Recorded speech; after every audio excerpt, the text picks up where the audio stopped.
Testing, my left. Testing, testing, my left.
Testing, my left. Testing.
Testing left.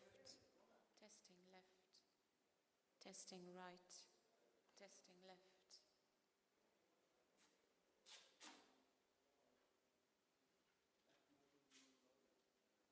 Testing left. Testing right. Testing left. 1, 2. Check.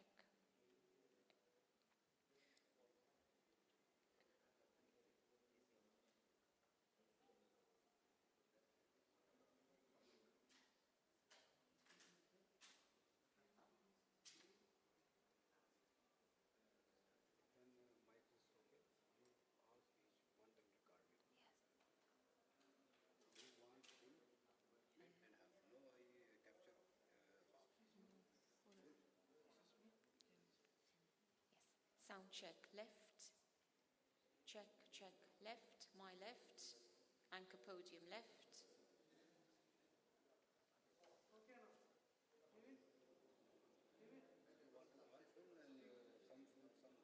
Yes.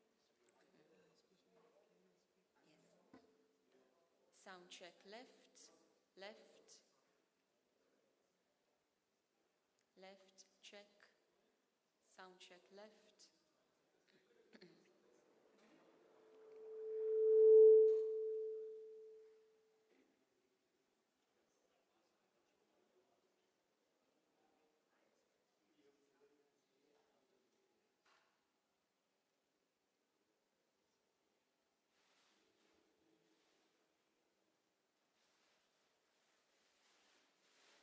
Checking left. Yes, checking left. Sound check left, left. Testing. 1, 2, testing. On behalf of the IBMC financial professionals, I welcome you all to the UAE India Business Fest at the Sharjah Chamber of Commerce and Industry. Check, check. 1, 2, check. Left.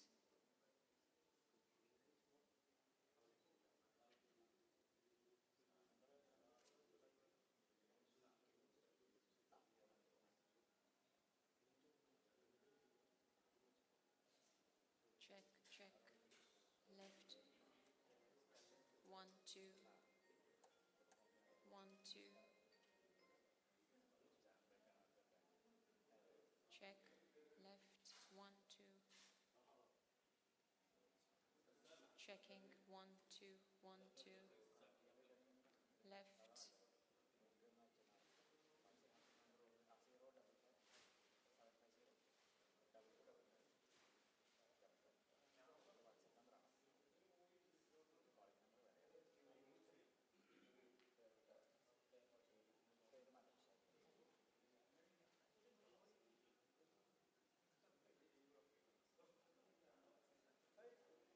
Checking. 1, 2. 1, 2. Check. Check. 1, 2.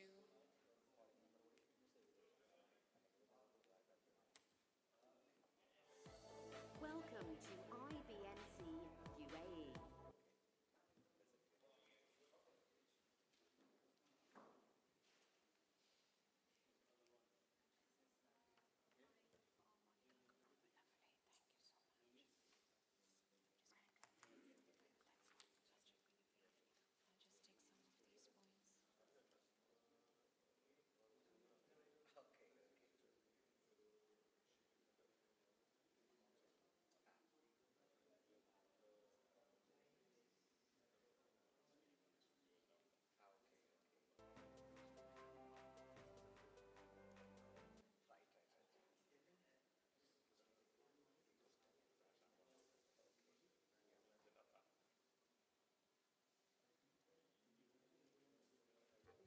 Check.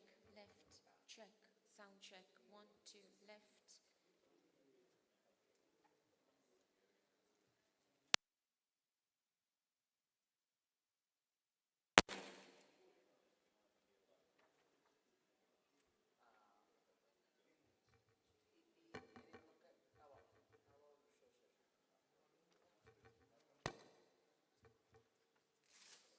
As long as I look middle,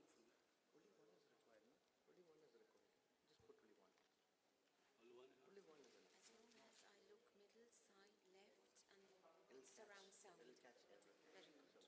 For me, no problem. Yeah. No, this mic is very sensitive, so if you put two mics, you'll have two Muffle. different. That's what happens with his recording as well. It affects.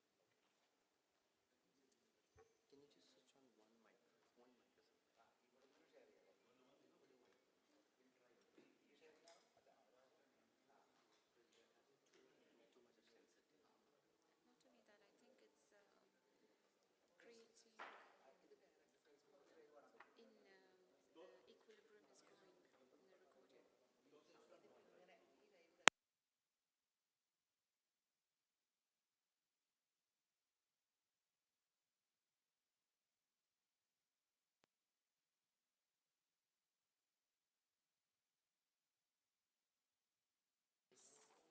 Good morning, Your Excellencies, ladies and gentlemen.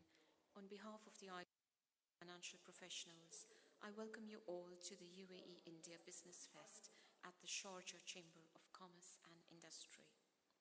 The IBMC Financial Professional Group was established in 2010 with the objective of serving as a financial knowledge platform and sharing investment project expertise for non-resident Indians, foreign corporates, and foreign nationals interested in India's financial sector.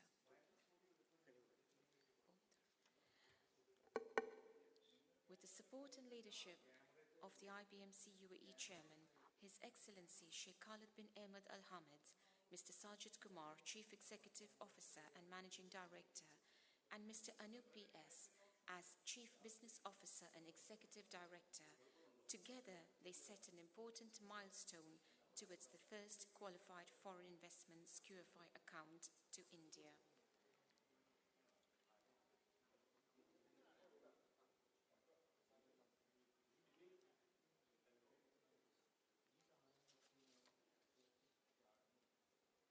Following the initiatives to set up the first QFI International Seminar in Dubai 2012 and the first Global Ambassadors Meet of QFI in Abu Dhabi in 2013, IBMC started full-fledged pre-investment and post-investment services to NRIs, foreign entities, and individuals for their investment requirements to India.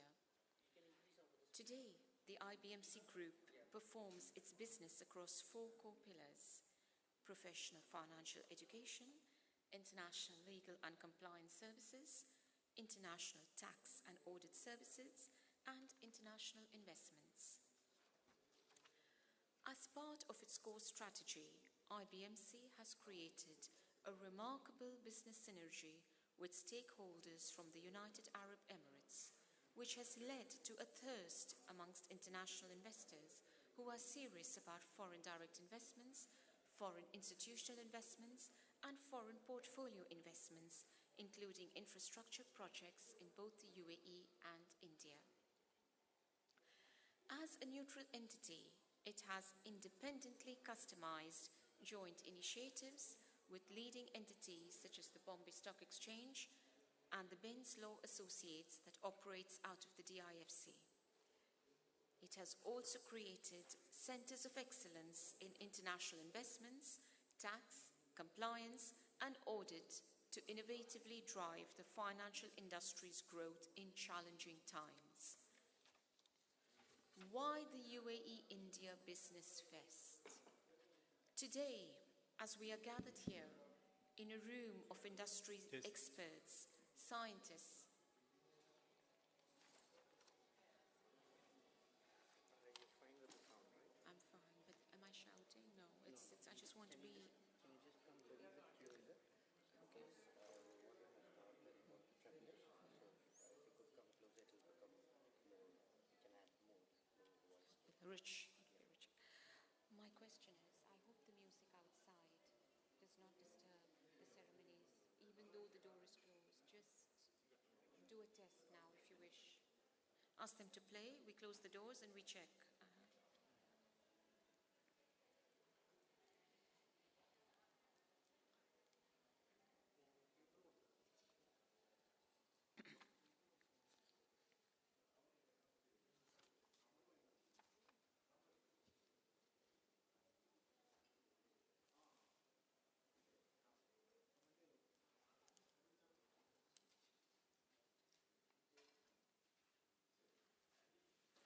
Testing.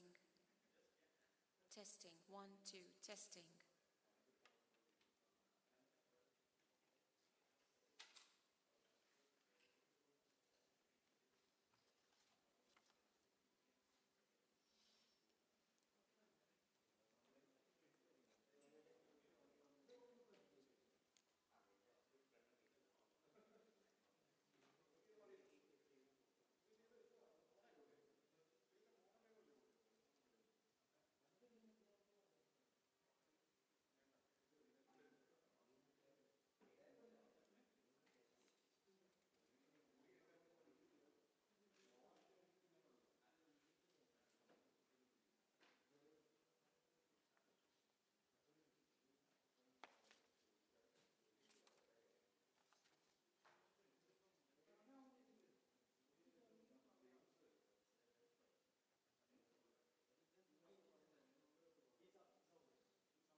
Testing.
Testing, testing, one, two, testing. Left, podium right. Left, testing, right, testing.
you're not on the agenda as such. I get you. You're part of Dr. Tariq's presentation. Exactly. Thank you. Makes my life easier.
Assalamu alaikum.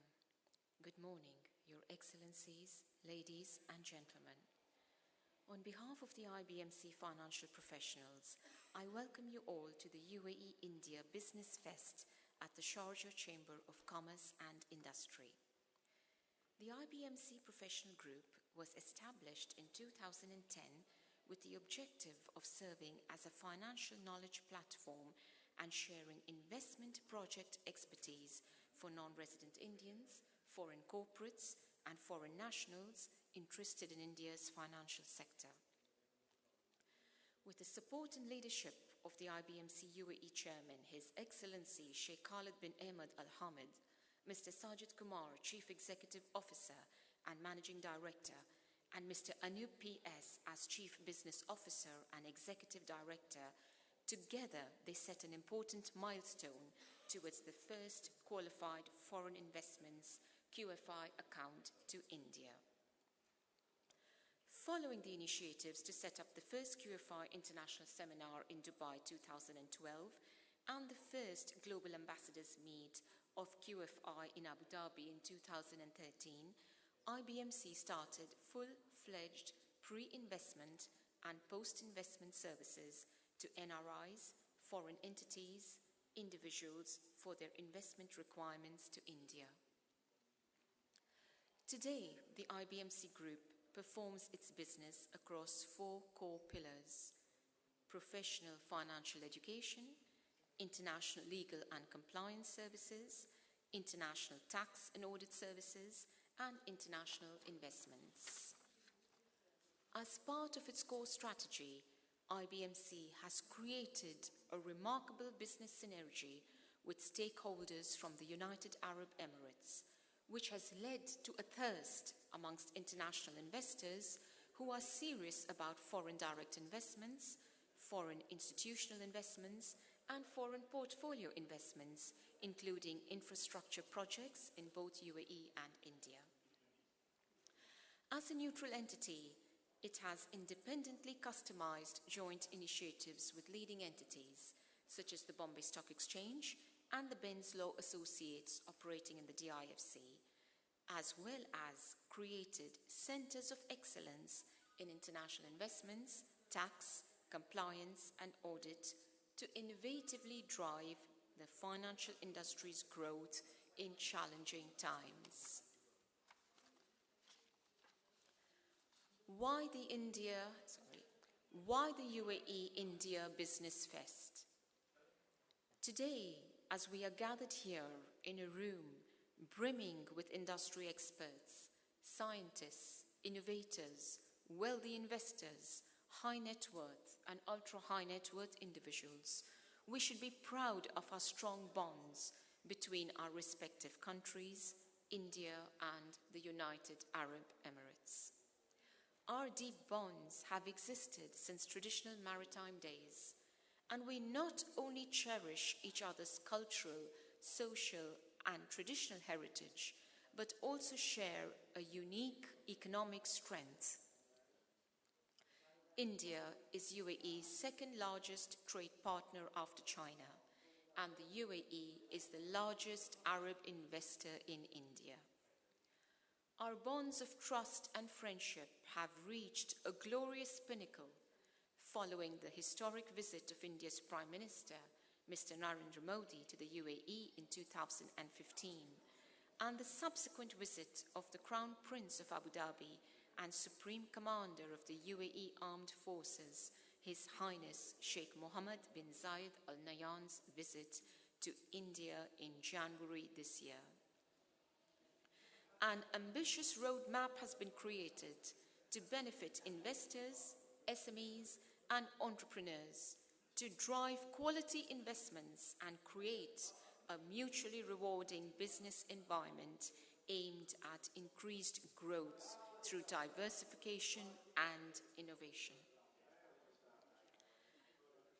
Within this broad framework to achieve business goals, the UAE India Business Fest is a dynamic CSR initiative by the IBMC Group, the first of its kind in the region, to create a thriving business and knowledge platform whereby the gap between the MNCs and SMEs can be bridged intelligently through matchmaking opportunities as part of economic growth.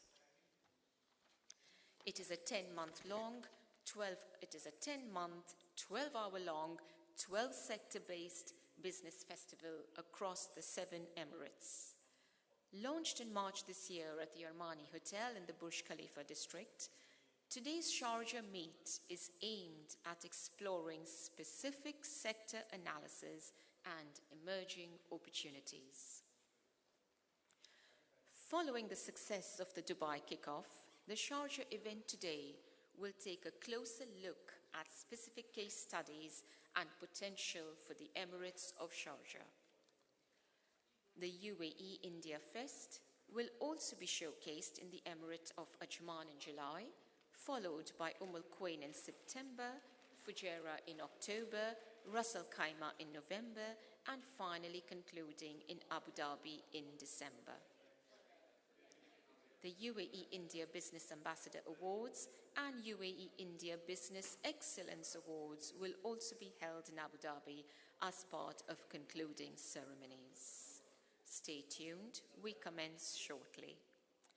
The lineup of speakers and panelists is mentioned in the agenda as part of the business and industry workshops and seminars. Please take full advantage of the networking opportunities over morning coffee, lunch, and dinner. Do keep up the energy levels. It is a serious business boot camp. The B2B Business Lounge is a creative room specifically intended to discuss feasibility potential, signing of agreements, and the way forward for one-to-one investment discussions. The intensive 12-hour business festival hands-on is based on detailed sector reviews and research on 12 major sectors, from manufacturing, chemicals, maritime, agriculture, to tourism, IT, semiconductors, energy, retail, construction, and other diverse areas such as banking, finance, realty, and education. The workshops and seminars will address an overview and developments of these relevant sectors. They will address the challenges and create a dialogue to move business deals in a constructive and timely manner. As part of a tangent initiative within the framework of the UAE India Business Fest, the UAE India B2B Business Portal is a unique gateway that serves as a one-stop shop for investors. Listing to the portal is 100% complimentary.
We will commence shortly. In the meanwhile, may I request mobile phones to be on silent mode.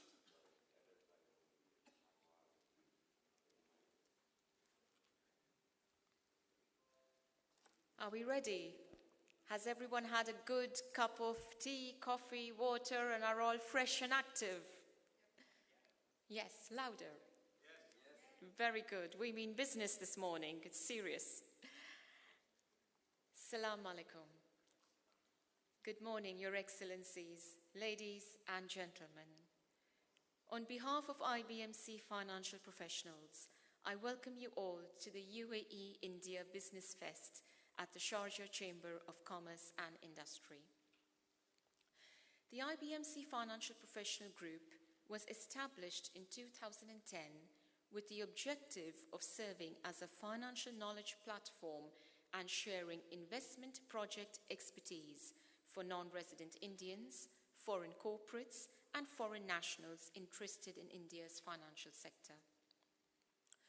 With the support and leadership of the IBMC UAE Chairman, His Excellency Sheikh Khalid bin Ahmed Al Hamid, Mr. Sajit Kumar, Chief Executive Officer and Managing Director, and Mr. Anoop PS as Chief Business Officer and Executive Director, together they set an important milestone towards the first qualified foreign investments QFI account to India. Following the initiatives to set up the first QFI International Seminar in Dubai 2012 and the first Global Ambassadors Meet of QFI in Abu Dhabi in 2013, IBMC started full-fledged pre-investment and post-investment services to NRIs, foreign entities, and individuals for their investment requirements. Today, the IBMC Group performs its business across 4 core pillars: professional financial education, international legal and compliance services, international tax and audit services, and international investments. As part of its core strategy, IBMC has created a remarkable business synergy with stakeholders from the United Arab Emirates, which has led to a thirst amongst international investors who are serious about foreign direct investments, foreign institutional investments, and foreign portfolio investments, including infrastructure projects in both the Emirates and India. As a neutral entity, IBMC has independently customized joint initiatives with leading entities such as the Bombay Stock Exchange and the Benz Law Associates that operates out of the DIFC. It has also created centers of excellence in international investments, tax, compliance, and audit to innovatively drive the financial sector's growth in challenging times. Why the UAE India Business Fest? Today, as we are gathered here in a room of industry experts, scientists, innovators, wealthy investors, high net worth and ultra-high net worth individuals, we should be proud of our strong bonds between our respective countries. India and the UAE. Our deep bonds have existed since traditional maritime days, and we not only cherish each other's cultural, social, and traditional heritage, but also share a unique economic strength. India is UAE's second largest trade partner after China, and the UAE is the largest Arab investor in India. Our bonds of trust and friendship have reached a glorious pinnacle following the historic visit of India's Prime Minister, Mr. Narendra Modi, to the UAE in 2015, and the subsequent visit of the Crown Prince of Abu Dhabi and Supreme Commander of the UAE Armed Forces, His Highness Sheikh Mohammed bin Zayed Al Nahyan's visit to India in January this year. An ambitious roadmap has been created to benefit investors, SMEs, entrepreneurs to drive quality investments and create a mutually rewarding business environment aimed at increased growth through innovation. Within this broad framework, to achieve such business goals, the UAE India Business Fest was born. It is a dynamic CSR initiative by the IBMC Group, the first of its kind in the region, to create a thriving business and knowledge platform whereby the gap between the MNCs and SMEs can be bridged intelligently through matchmaking opportunities as part of economic diversification. For most of you, as you probably are aware, it is a 10-month, 12-hour-long, 12-sector-based business festival across the 7 Emirates. Launched in March this year at the Armani Hotel in the Burj Khalifa district of Dubai, today's Sharjah meet is aimed at exploring specific sector analysis and emerging opportunities. The UAE India Fest will be showcased in the Emirate of Ajman in July, followed by Al Quwain in September, Fujairah in October, Ras Al Khaimah in November, and finally conclude in Abu Dhabi in December. The UAE India Business Ambassador Awards and the UAE India Business Excellence Awards will also be held as part of concluding ceremonies. I won't take much longer because I know it's a packed morning, but the lineup of speakers and panelists is mentioned in the agenda. So stay tuned, keep up the energy levels. I mean, it is a serious business boot camp. A few announcements that we have is the B2B Business Lounge, which is intended to discuss feasibility potential, signing of agreements, and the way forward for one-to-one investment discussions. 12 major sectors from manufacturing, chemicals, maritime, agriculture, tourism, IT, semiconductors, energy, retail, construction, and other diverse areas such as banking, finance, realty, and education are for grabs. The business and industry workshops and seminars will address an overview and developments in relevant sectors, address the challenges, and create a dialogue to move business deals in a constructive and timely manner. I would also like to draw attention to the business portal, the UAE India B2B Business Portal. It is a unique gateway that serves as a one-stop shop for investors to find suitable partners. It is complimentary, and those listed will get several benefits, such as a 1-year post-event support, as well as private meetings with industry experts, including 17 reports on industry outlooks, free consultations on the UAE government services, and complimentary invitations to future events. So get on the information highway. Evening session, as mentioned in the agenda, will commence at 7 p.m. It will be graced by His Excellency Sheikh Khalid bin Ahmed Al Hamid, the chairman of the IBMC UAE. Highlights of the evening program will emphasize on signing of agreements, MOUs, investment and business announcements, including the official release of an industry research report. A question and answer session will follow, led by Chief Business Officer and Executive Director of IBMC, Mr. Anoop PS. Start preparing your questions as we kick off this morning. Before I ask Mr. Sajit to come forward to the dais, I would like to mention that lunch will be served at the restaurant on the ground floor.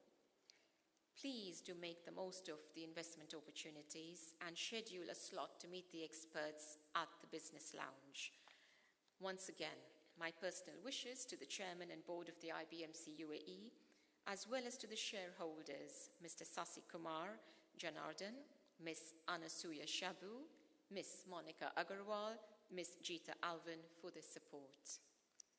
Last but not the least, I would like to thank the supporters, the BSc, the BSc Institute, ILNFS, the CEO Clubs Network, iMark Serve, the Global Compact Network, UAE, the Russell Khimah Free Zone, and Dubai Maritime City. Most important, the Sharjah Chamber of Commerce for their hospitable venue. Stay tuned. I am Nettie Maddock, international moderator and anchor, who will run the agenda this morning and this evening with strict timekeeping. Enjoy. A few words about Mr. Sajit Kumar, the CEO and MD of the IBMC Global Networks. Mr. Sajit Kumar has more than 20 years' experience in the global financial services sector. He has held several positions with major stock exchanges, financial institutions, brokerage houses, and intermediaries globally. He is the master brain to start the IBMC Group in 2010. Sajid's initiatives had taken UAE's financial service industry to a new phase with international compliance, IT, and financial policies for the region. His leadership has received UAE's most prestigious award, the Mohammed bin Rashid Al Maktoum Business Award in the finance category in 2012, the Corporate Social Responsibility, the CSR Award from the Dubai Chamber of Commerce and Industry in 2013, and the Arab Achievement Award in 2010 as the leader in the finance category. I could go on, but I'll keep it brief, as he is highly regarded in the financial industry leader as a true visionary. He is also an executive board member of the CEO Clubs, which is connected with 22 countries and contributes his expertise in the area of financial services. A round of applause for Mr. Sajit Kumar, the CEO and Managing Director of IBMC Professionals.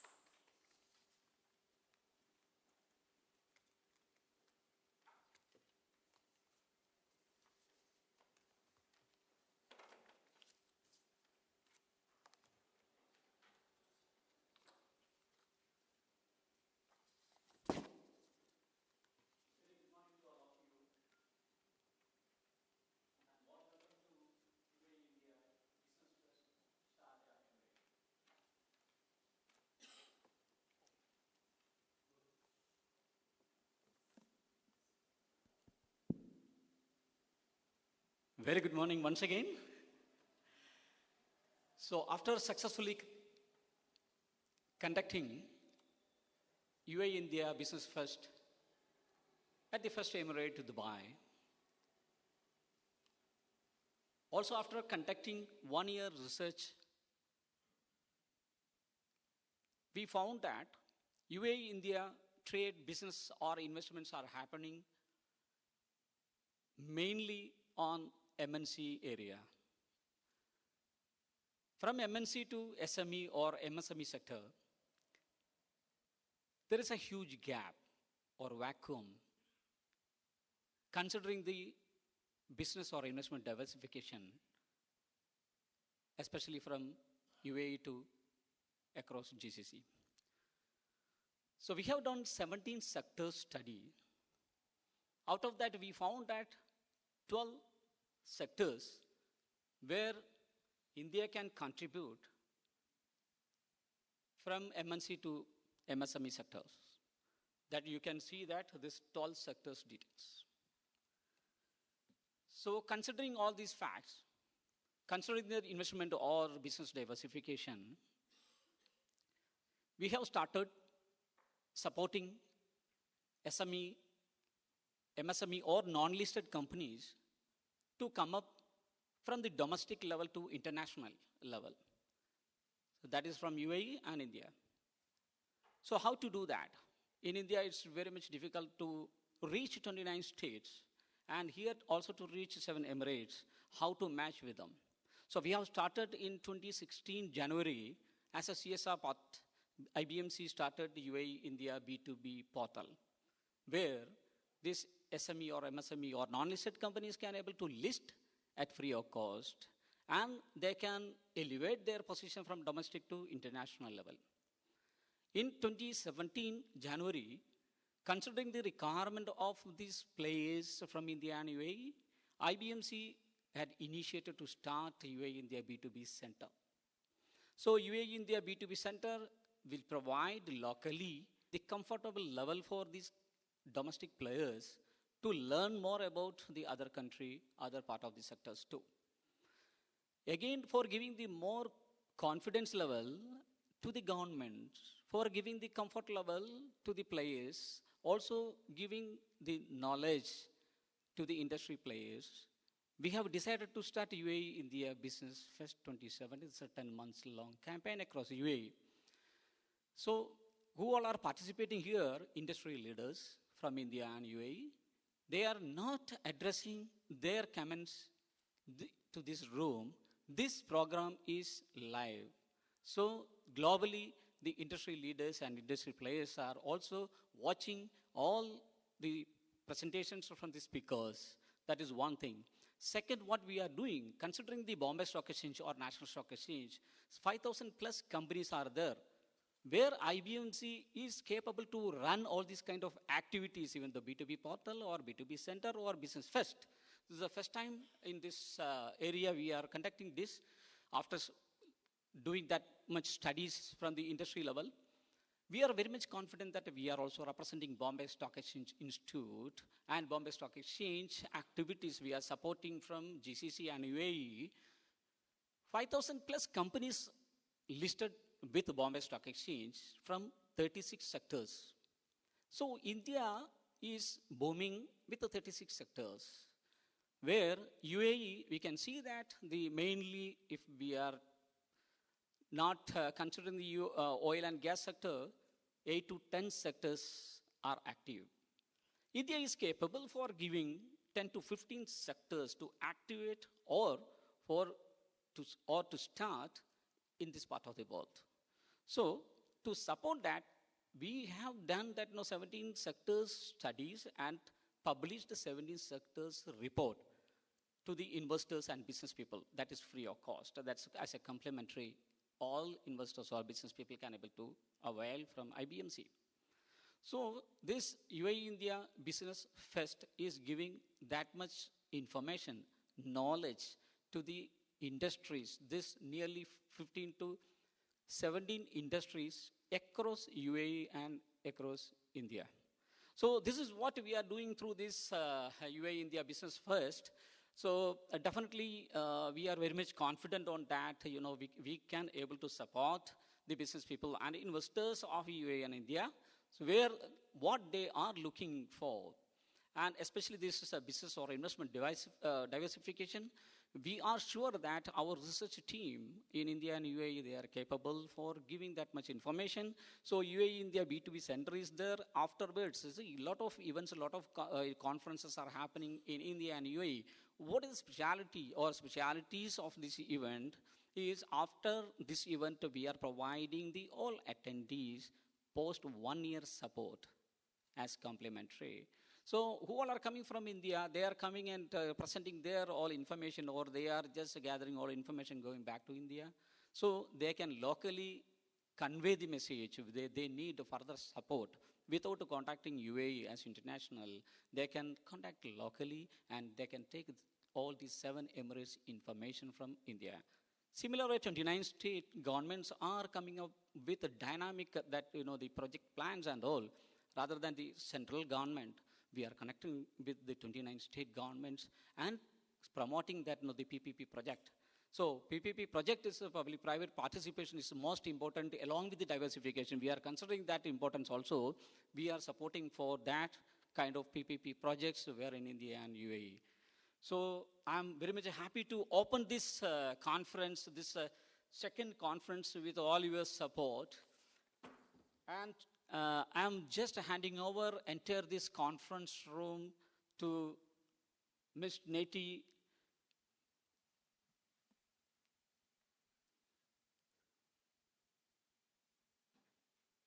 So Neti Madok, she's an international moderator and anchor who specializes in trade missions, foreign delegations, and international investment seminars.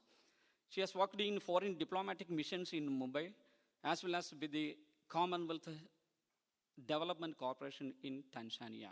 So why she is here, not only as just a moderator, she is having in-depth knowledge in this area. So I'm very much confident on her and wishing her all success and handing over this entire this conference to her. Thank you. Thank you so much. Jai Hind.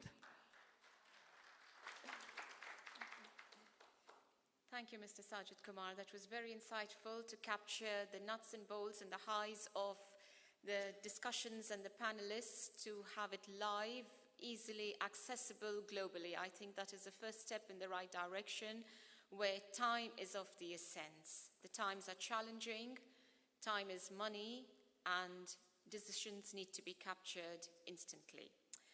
Well, let's press on. Let's follow the agenda. And now we will have Ms. Monica Agarwal, partner of IBMC International, to welcome with her comments. Monica Agarwal is a passionate, creative entrepreneur, and she is a partner of IBMC International. She is also an administrative board member of the Indian Business and Professional Council, often known as IBMC Dubai, which is the largest Indian business council in the Emirates. As CEO and Director of Artistic Interiors LLC, Artin, which is a turnkey interior design group, Monica has had a very successful track record of over 20 years' experience in the design industry and has received many praises for her work. Her impressive design portfolio includes diversified projects from the royal family, hotels, developers, F&B, retailers, corporates, and individuals with a taste for design and style. Over to Monica Agarwal.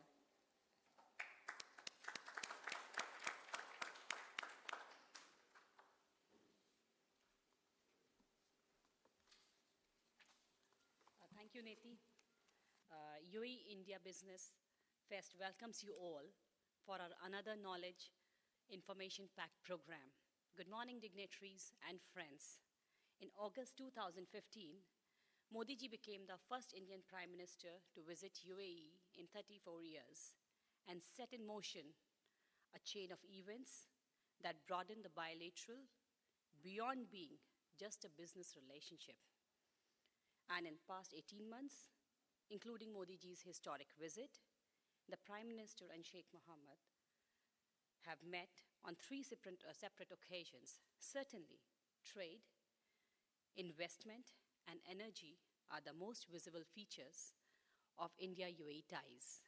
The two leaders reviewed the progress in realizing the $75 billion target for UAE investments in India, plans for rapid expansion of next generation infrastructure development. UAE and India pledged to boost bilateral trade by 60% in January 2017. The UAE side reaffirmed its interest in investing in infrastructure development in India, especially energy, power generation and transmission, defense production, industrial corridors and parks, railways, roads, ports, shipping, and logistics. To quote Modi ji's, our program of inclusive development, including financial inclusion, Make in India, Skill India, Digital India, industrial corridors, and smart cities will boost growth and employment in India, was mentioned in 2015. And today we stand seeing growth in all these initiatives. Rulers of UAE have launched their vision of 2030 into a global platform of knowledge-based, sustainable, and innovation-focused businesses. Today's UAE India Business Fest will explore Sharjah sector-wise possibilities which will connect and materialize business investments between UAE and India. Thank you and Jai Hind.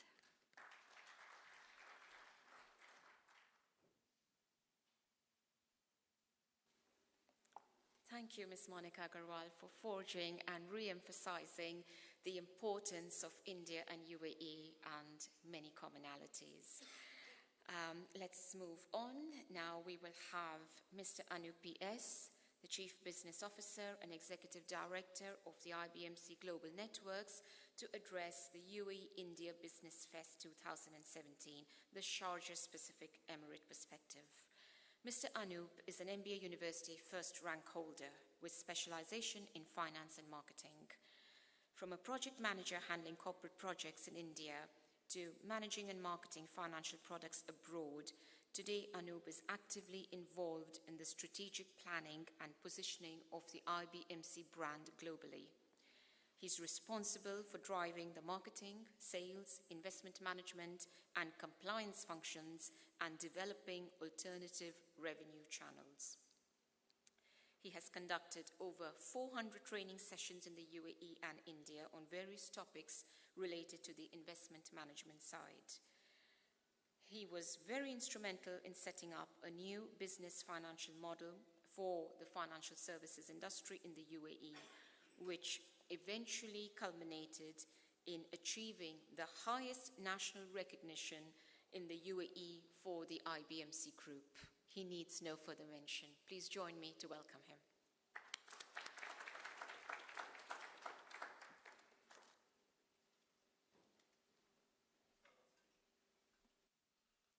Thank you, Niti.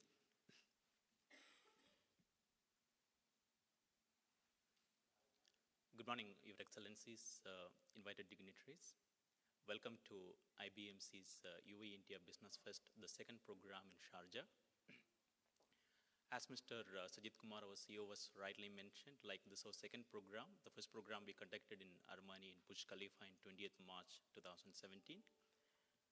To give you an idea about what is UAE India B2B center and what is UAE India Business First, we all know that India is growing like anything.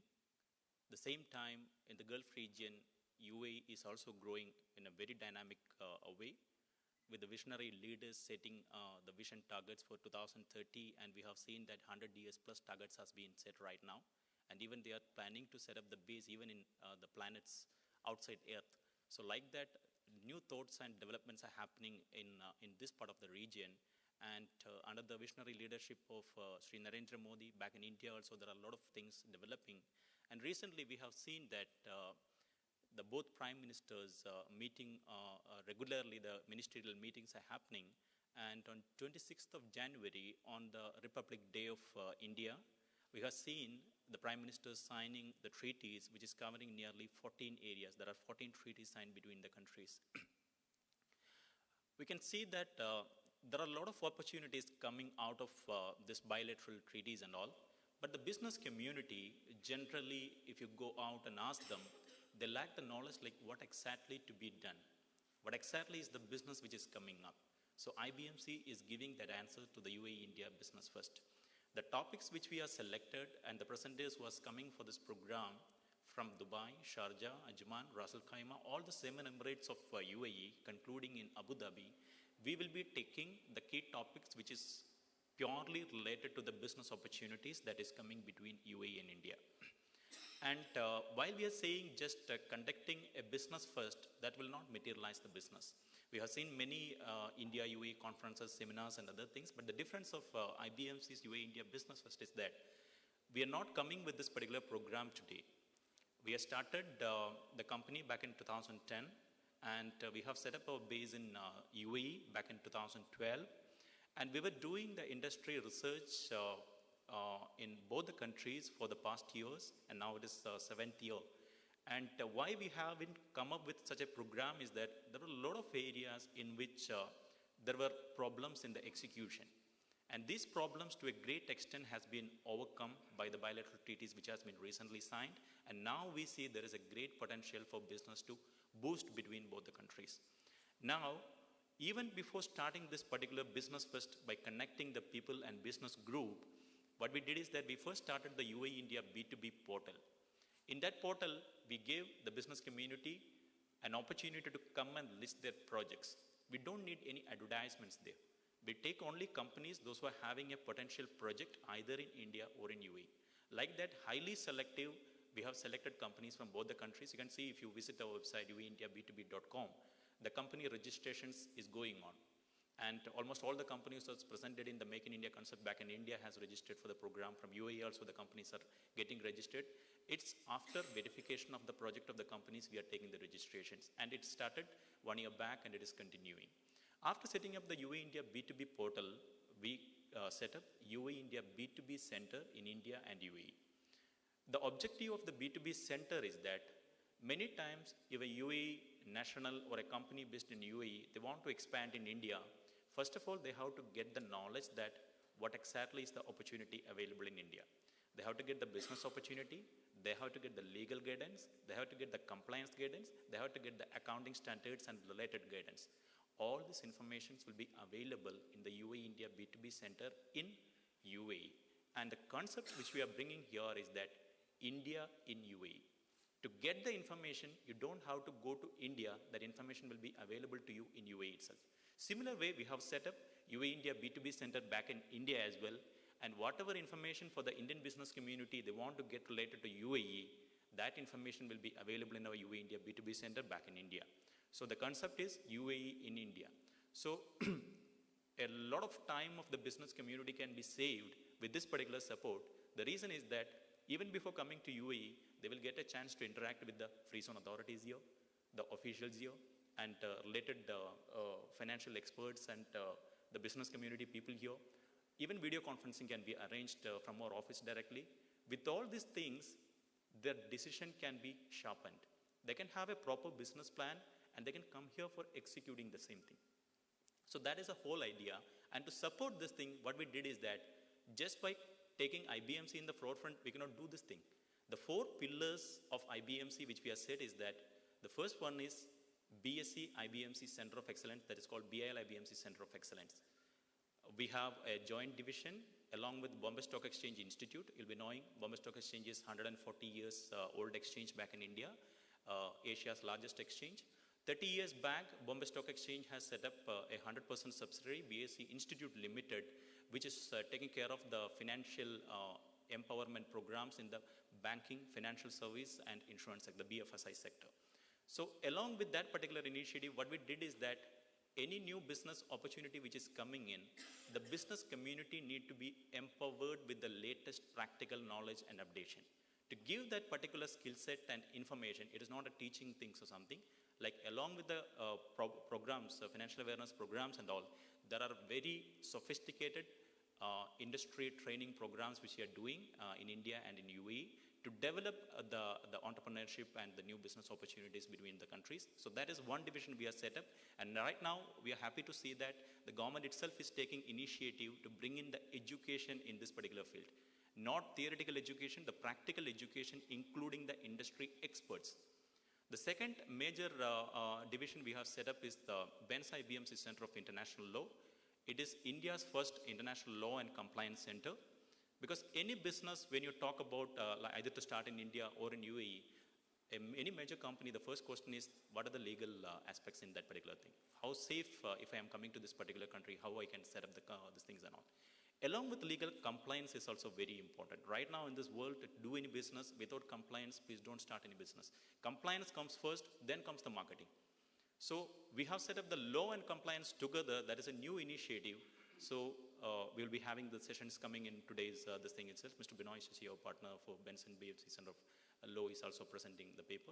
So that is one of the core area which gives a proper guidance to the business community to how to set up the things and how to go ahead in doing the business and all. And we have our own International Tax and Audit Center. And along with Island of us, we have another session. Mr. Hans Prakash is already available here. The Indian investment routing, a foreign portfolio investment, which Mr. Sajit has already mentioned. We have a separate division for Island of us IBMC Center of International Investments. So all these core divisions has been set up which can rightly support the business community when they are planning to execute the things. So the result and support is needed at the time of execution. Just for information sharing, anybody can share it, but when it comes to the execution part, you need proper guidance and support from the professionals who is having all the services under one roof. So it is a single window solution we are providing in both India and UAE. That is why first we thought that we will conduct the UAE India Business First program in all the Emirates in UAE. The objective is that we need to understand what exactly is the potential of each emirate. Rather than just conducting in one emirate and saying that we have conducted a program in UAE, that's not the objective. We want to conduct it in all the emirates. So that is why we are here in Sharjah right now, and we are conducting this program. We want to know that what exactly is the opportunities coming in. All the emirates in UAE is having a lot of new projects, new ideas, new business opportunities coming in. This opportunity has to be shared between our community here in UAE as well as back in India as well. So that is the way it is going on. So UAE India Business Fest, those who are attending, it is not the end of the session after today's session. It is a beginning. We are coming here, we are meeting, we are exchanging ideas. After that, you will get the real support of IBMC. We will exchange the new opportunities coming in, we will connect the business, and our end target is to execute the business, nothing else. So in a nutshell, this is what we are doing it. And while doing this particular initiative, we have set in all our business fest a separate new arrangement, that is B2B launch. You can see that outside the next room is dedicated for the UAE India B2B launch. Normally in all the business seminars and functions, the speakers will be coming and you will be hearing them. But we are giving you a separate chance of you being constructively heard by the business experts who is coming here. Now, after presenting the certain topics and other things, the practical questions and discussions which you want to do with that particular business expert, you can have a separate sitting by taking the proper timing. There is a registration form for the same thing. You can have a sitting and understand exactly what is the business opportunity coming out of this thing. Because in the presentation slides, when you go in that particular flow, you will get the information, but in a detailed discussion, you will be able to identify the opportunities coming up. So that is the whole idea of arranging a B2B launch here. Please make sure that you are utilizing all the key speakers who is available here to the fullest possible extent, so that the business, upcoming business opportunities can be materialized. And today we are in Sharjah, and the importance of Sharjah is that this is the only emirate in the UAE that sits both on the Indian Ocean and the Arabian Gulf, and they got 3 seaports. And the Chamber of Commerce, when we analyze the data, we are happy to note that there are over 13,000 Arab companies registered in the Chamber of Commerce, which is the Arab participation in the companies, this thing is nearly 26%. So even if the UAE as a whole, we see that expatriate population is very high, as far as Sharjah is concerned, we see the UAE national participation in the business is very high. It is improving like anything. And that area, we would like to connect with the opportunities which is coming with India as well. And interesting thing we have seen is that apart from oil and gas sector, we are seeing a lot of areas in which Sharjah is specializing. If you go with the company-wise segmentation, you can see that agriculture, food, apparel, textile, auto and transportation, business services, electrical equipment, telecom, electronics, gifts, sports, health, beauty. If you just go to the next museum which is available here, you can see that the companies, the products and other things is displayed by the Sharjah Chamber of Commerce as well here. All the segment which I have mentioned, Sharjah is having exports. Not only the domestic this thing, they have exports as well. So they are very well diversifying the business model and other things, and we will be supporting them in further diversifying by bringing in the new sectors in this country and activating the inactive sectors in this country. And there are a lot of growth stories already there in Sharjah, and most commonly we all will be knowing Air Arabia's success, which has grew from being a 50 million company to almost 3 billion organization, and which is normally being mentioned when everybody is citing about the growth opportunity of Sharjah. Now, UAE India Business Fest 2017, by conducting it today, we will have business workshops from morning until evening, and we'll have the industry seminar in the evening session. Please make the fullest possible use of this particular experts available here. And going forward, our service will be available for you. Today it's just a beginning. We start our relation, and from here we will take it forward. And whatever business opportunity or business ideas which is coming to you, please stay connected, inform us. Either it is a business expansion plan or your fund requirement or your growth business plan. anything which is coming here, because we have a large pool of companies connected along with us, we can connect it with the right industry community and the right business community, and we can take it forward. We can support you in materializing the business. So we don't talk, we do action. So that is what IBMC is doing. Thanks a lot. Enjoy the sessions forward.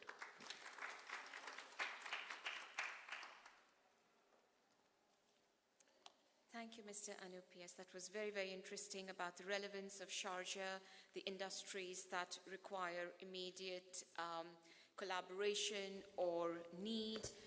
As I'd like to also refer to what Mr. Sajit said earlier in his speech, the gap between the MNCs and SMEs need to be brought closer, and how do we fill these gaps?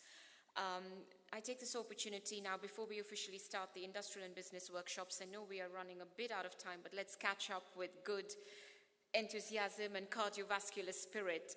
The specialities focused with Sharjah today would obviously revolve around the SME sector, business investments and finance. Today, the highlight would be how the startup stock exchanges could benefit from the case study from Netherlands. It's the project first time that will take place in Asia and the Middle East. Unlisted companies, SMEs, will have the benefit of their business growth through the financial markets, such as the Dubai Financial Market and the Abu Dhabi Exchange. So companies that never had the opportunity before to have listed themselves with stock exchanges will now be part of the regulatory system, which is very good news. Factoring, receivable and finance, we have an expert here, Mr. Dilip Herat. We will wait for his comments as well. That is a highlight for this morning's meeting and the sessions to follow. Mr. Herat, obviously I will talk about in his bio. He's a visionary and he brought the concept of factoring to the region. This is something how SMEs and other companies who aspire to be listed can benefit in terms of regulatory compliance, etc. Agriculture is very much for grabs. Scientists, how to do agro-production economically, feasibly, and through sensible loans, through a viable proposition. Dr. Tariq Ahmed Nizami will also talk about the business investment diversifications, how a portfolio can be created, how we can make things happen, how we could turn things around.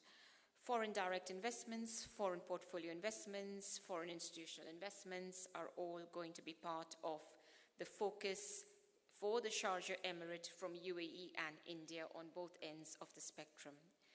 Indian exchanges that have listed companies can give their support to UAE industry players. This is again a platform for increased dialogue. I wouldn't say copying case studies, but using existing role models and case studies to spur growth with economic diversification and innovation. Let's begin. Business diversifications, opportunities for UAE business owners and investors. Dr. Tariq Ahmed Nizami is the CEO and founder of the CEO Clubs Network worldwide and has a local chapter, UAE CEO Clubs Network, which is the largest business networking club in the world. It comprises more than 16,000 C-level executives. The CEO Clubs Network hold regular exclusive business events in high-profile venues in the Emirates. They aim to provide a platform for international businessmen to meet local businessmen and explore and connect business opportunities through very highly connected channels. Dr. Tariq Ahmed Nizami has several years' experience by heading an international holding company with interests in real estate, gold and diamond, oil, trading, travel, entertainment, media, fashion, hospitality, medical, charitable institutions, education, and financial and information technology. He is a highly respected figure in the region. He has received more than 22 international awards and appreciations, including United States Presidential Medal in 1989, the Middle East Masterclass Entrepreneur of the Year Award by the GCC Chamber of Commerce and Industry in 2012. He is also the United Nations Global Compact Initiative representative in the United Arab Emirates and a UN UAE Steering Committee member and Executive Director of Hollywood Studios International, which makes Hollywood movies. He is also the CEO of the CEO Clubs Holdings, a group parent company. We couldn't be more fortunate to have his presence this morning. Round of applause, Dr. Tariq Ahmed Nizami.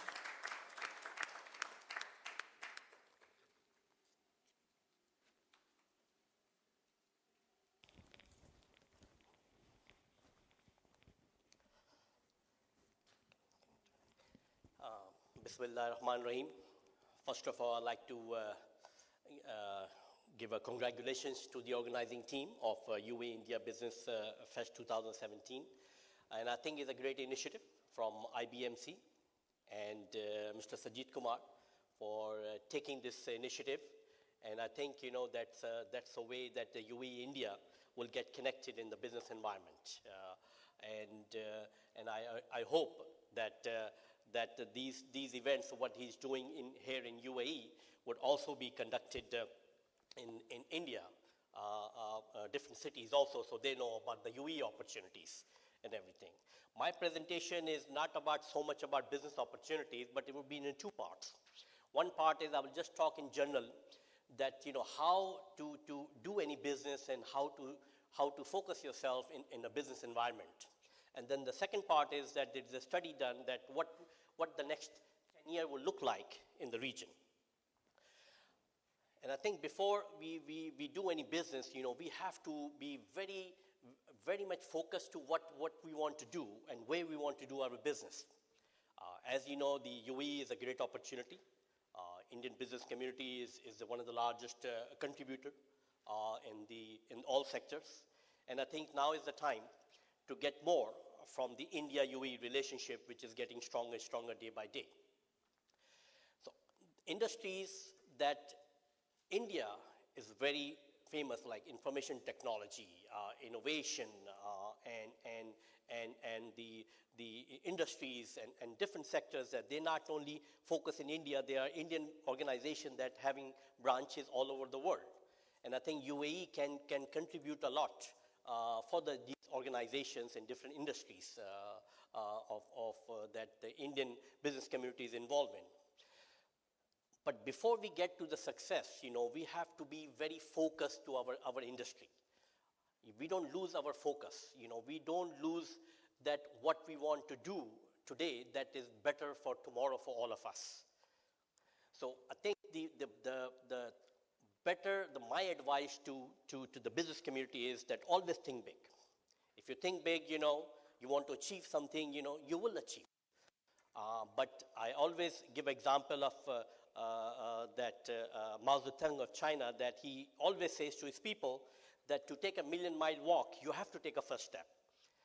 There is nothing which is not possible, even in the current situation that we see a slowdown in not only in UAE, in the whole world. But that doesn't mean the opportunities are not there. Opportunities are there, we just have to find, or we have to create an opportunity. Opportunities like in UAE, if you look at it in the next, I would say in next 3 to 5 years is aviation industry. There's a lot of things related to aviation that UAE have to offer. If you look at the tourism, if you look at the millions of people coming into UAE, they are using everything related to tourism, to hospitality, to service industry and different things.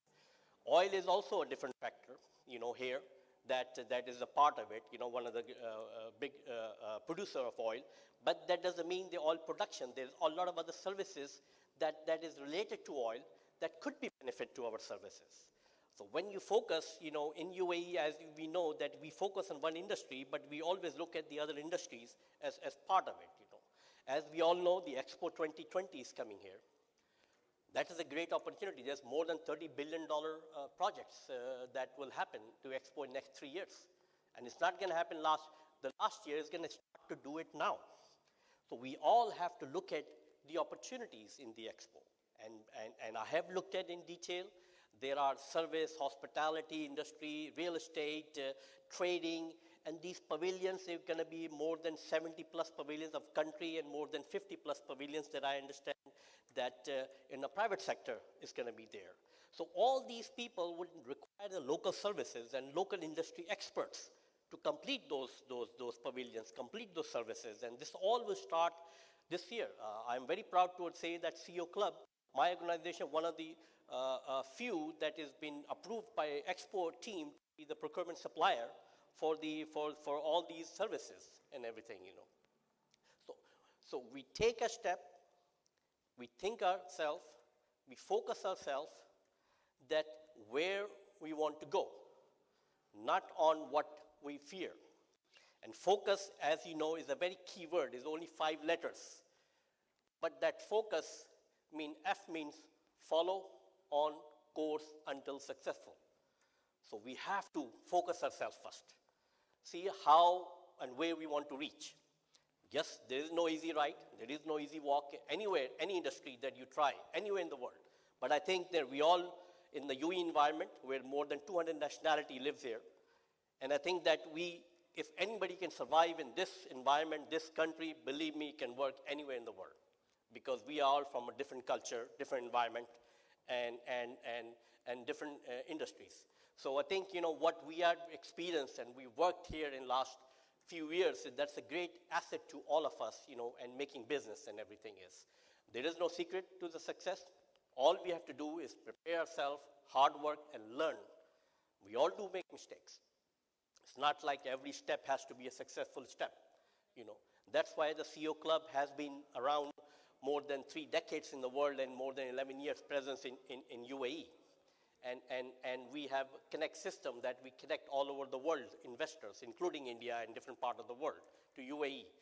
We have a TV that connects to online to the mobile app, you know, so technology has to play a key role between all our businesses and everything else, you know.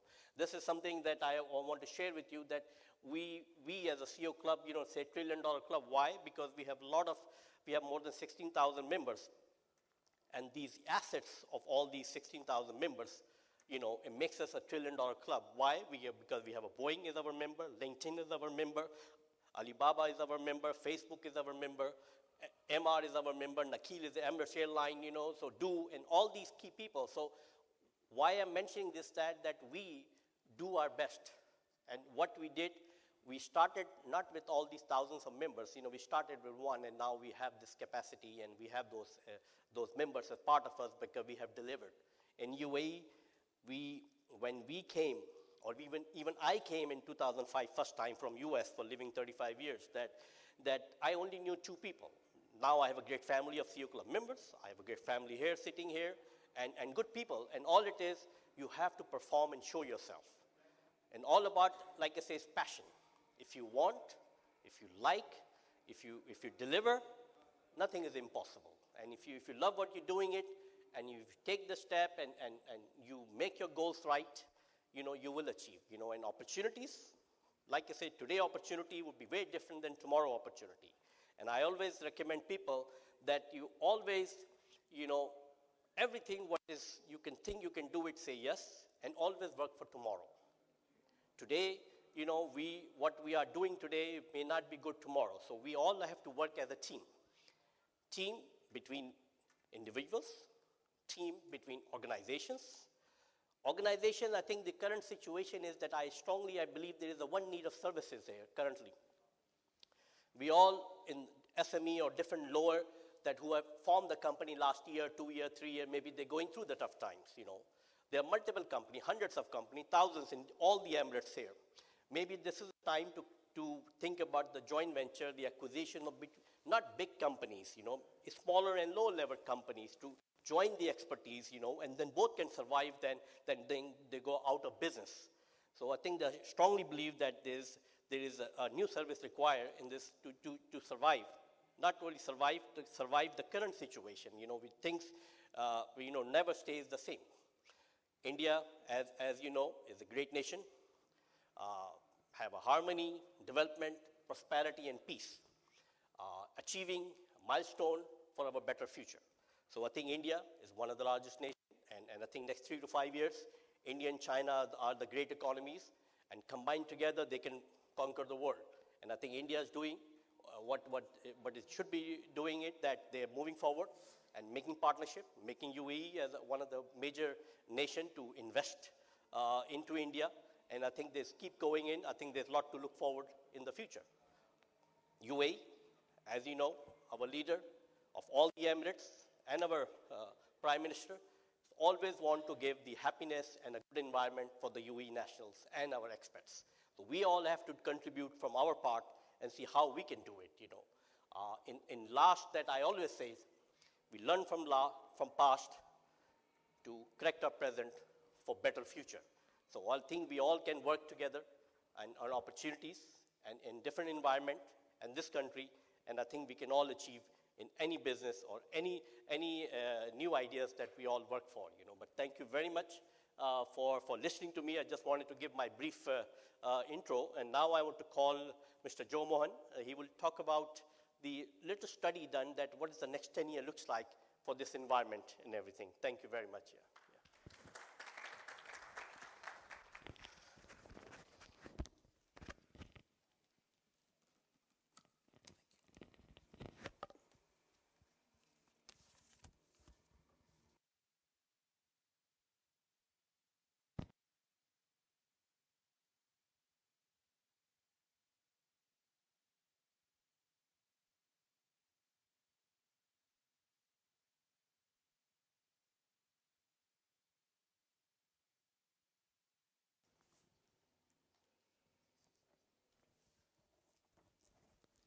Good morning, everyone.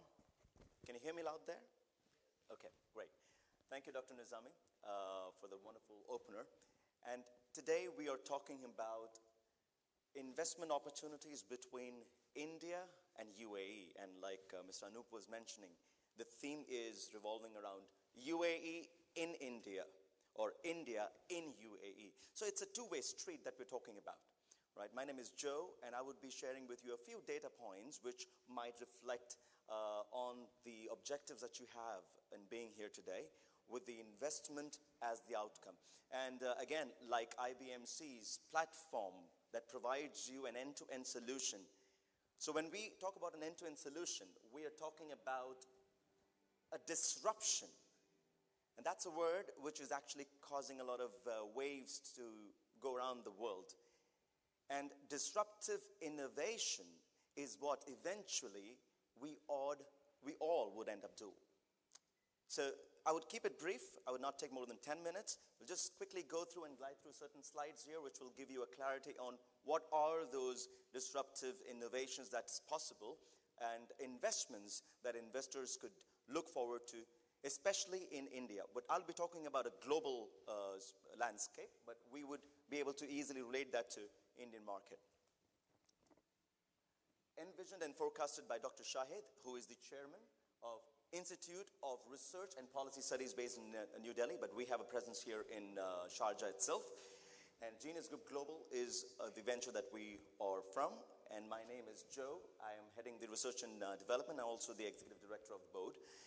Moving on to what do we talk about when we say global disruption. The word disruption is actually coined by Clayton Christensen, a Harvard professor, long time back, 1995. He wrote a book called Innovator's Dilemma. So when he mentioned the word disruption, it was not really taken in the positive manner, in the beginning though, because people thought about it as a negative. However, every disruption is an address to or a solution to a threat. So whenever you're talking about threats, there's always an opportunity. So like Dr. Nizami was just mentioning right now, that focus on where you want to be, not on your fears. So if the threat is the fear, where we want to be is the opportunity. And that's precisely what IBMC is doing. And I would like to thank Mr. Sajit and also the team, Mr. Anoop, the core team of IBMC, who've actually created this wonderful platform here to bring all of you on the same page and bridge it further. So let's move on. Let's talk about energy for a while. Fracking technology has actually lowered the cost of oil in such a manner that it's in reality now possible to actually supply as per the demands all over the world. Earlier it was not happening so.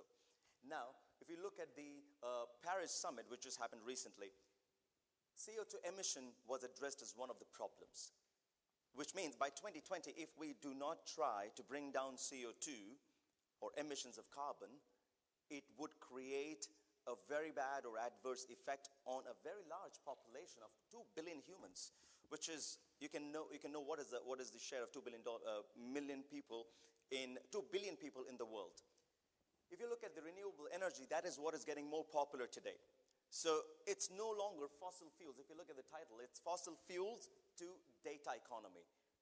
So we were living in an energy-intensive economy, and now we're moving on to a renewable energy-driven data economy, which is no longer depending on energy.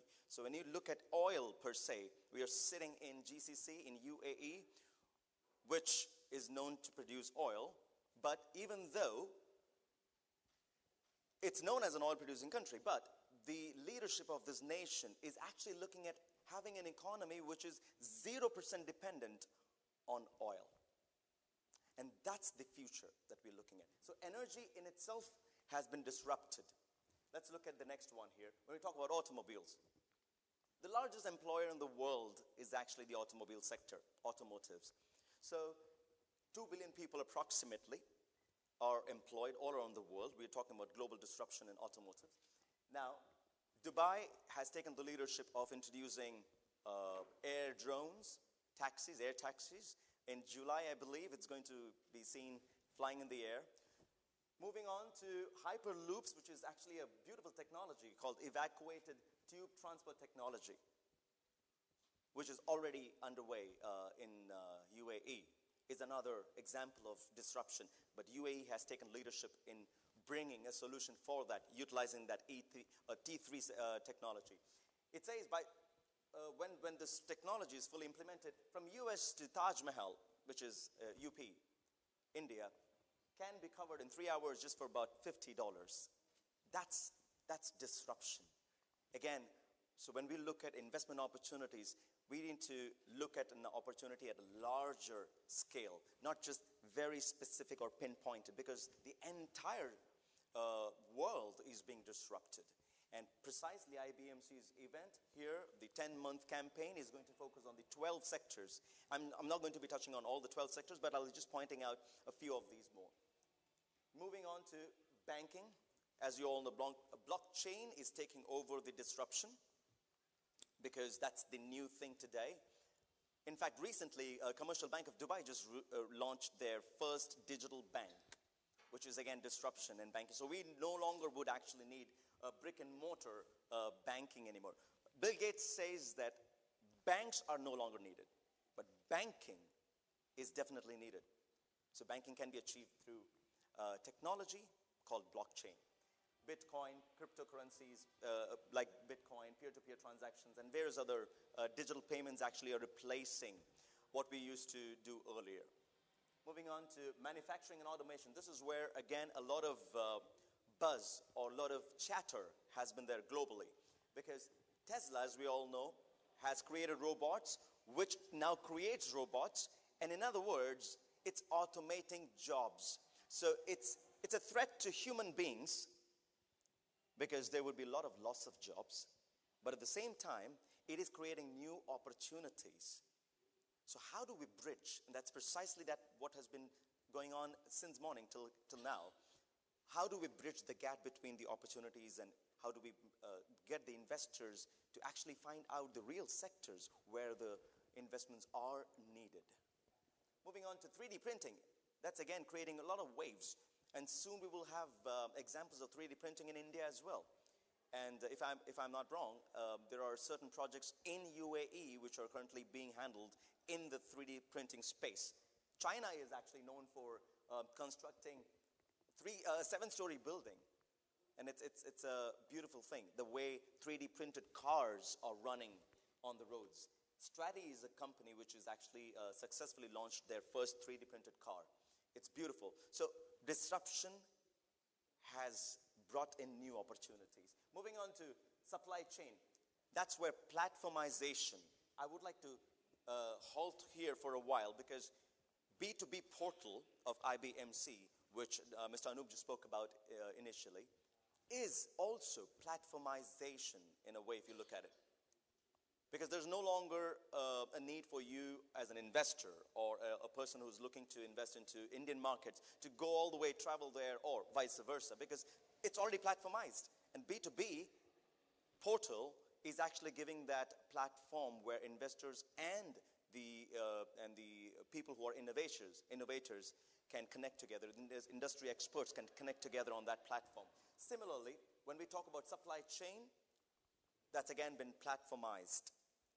We can't think of a world now without Google or Facebook or WhatsApp or things like that, because we are so used to it now. What has actually been done is that our simple lives have been platformized. So what it gives birth to is data. And that's where I'm getting to. So when the whole world is being disrupted, we are actually generating yottabytes, not just exabytes, yottabytes of data. Every nanosecond of our lives, we're generating data. And that data is the most powerful thing in the world, which is going to rule, control, and run the world. So investors also should be careful of taking that into consideration, because the world is moving on to a data economy from being an energy-intensive economy globally, right? Moving on to health sciences, life sciences, medical, healthcare. A lot of innovation happening there, a lot of disruption that has happened there too, because now it says that children can live up to the age of 100. Thanks to nanomedicines, DNA-based re-engineering, and various other things. Organ printing is another thing which is very much in chatter now. 3D organ printing. So no longer there's a need to actually transplant organs. So people won't really die of waiting for a transplant of kidney, for example, because it can be printed. It sounds crazy, but that's a fact. That's where the world is moving on. And it's happening already as we speak. So 3D printing, not just in construction, but 3D printing in life sciences also. So that's, again, disruption for you. Moving on from there, we're talking about education. Now, that's one area which a lot of us would probably not really focus much on. But the fact is that education is very much needed in the context of two things. One is in the context of people losing their jobs. World Bank report in 2016 says that 80% of the world population will be losing jobs because of automation. And as you can see right there, I don't know if you can actually look at the figures there. Nigeria, 65%. US, 47%. China, 77% of China is going to lose jobs.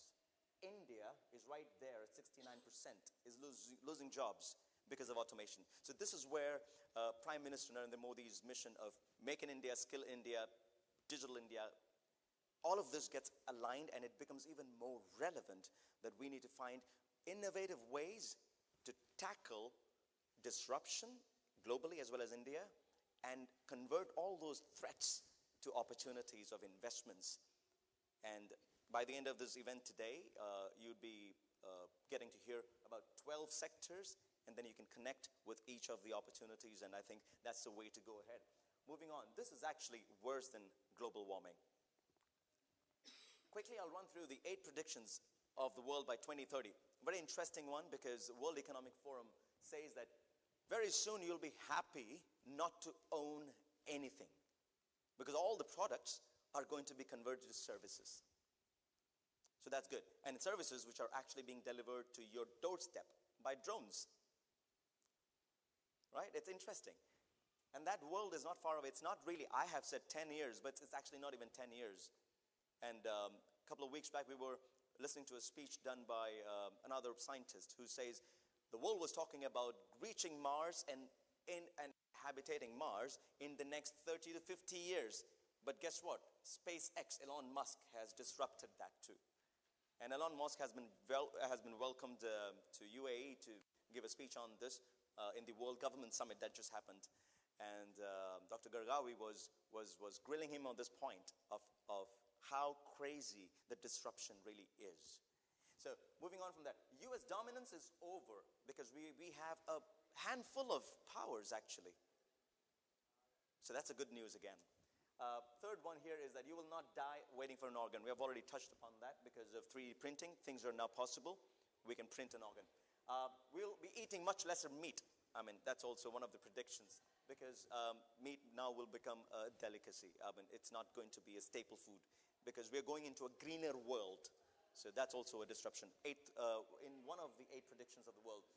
If you look at climatic conditions, global warming, as we say, climate conditions. Again, Paris Summit was all about that. So in Paris Summit, Elon Musk very clearly says that 97% of the people in the world, or scientists in the world, are actually accepting to the fact that if we do not take actions to curb the carbon emissions or CO2 emissions into the air, into the environment, about 1.5 to 2 billion people from the earth will be wiped out. Now that's very, very, very bad news because that can really change the world. 1.5 to 2 billion people getting wiped off because of CO2 emissions, that's bad news. So that's disrupting right there. Polluters may have to pay to emit CO2s. Preparing to move to Mars very soon, that's also happening. Like we discussed, Western values have to be tested beyond the breaking points. So these are just of the a couple of points in terms of what is disruption. So we were talking about 360 degree of disruption. So everything that we hear, do, feel, own today is being disrupted as we speak. So, and the world is changing at a faster rate than we can actually imagine. We're entering data economy because when everything gets converted to services and it's technology which is lying at the back end of all of that, what's being generated is a set of unlimited data points. Data points means data economy. How it is used is very interesting. A quick question to you all. Gmail, Facebook, WhatsApp, Twitter, Snapchat, Instagram, and so on. What has each one of these services actually given to us? What did they give us? Any idea? Time, information. Well, connectivity, fair enough. They have not given us information. They have used us for information. So in one word, what they've given us is online identity. A virtual identity. Today, your WhatsApp is your identity. Today, the Facebook that we have is our identity. Whether we like it or not, fact is, the technology natives who are being born today, they love it because that's all they know. But technology migrants, which is, I think, everyone who is sitting over here, we are yet to agree to that fact completely. But technology aliens like my father and beyond, that category or that generation would not even accept this. But the fact is this, because they have taken over our lives and given us an online identity and said, well, rest of the life you will generate data points, which we will use because they are using our behavioral data. Everything that you send or transmit through your phones and your accounts is actually being used because that's your behavioral data, and that's being sold to companies like these. It's not a bad thing.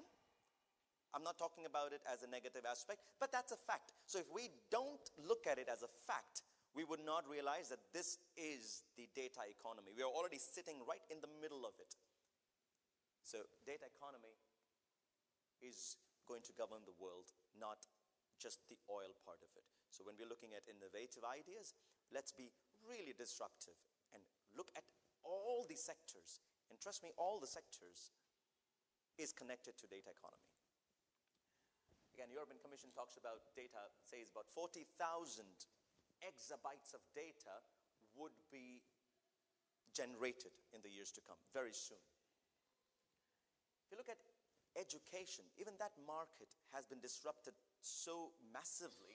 It used to be just about a $4.5 trillion industry globally, education. But today it is $6.4 trillion industry because of technology getting infused into education.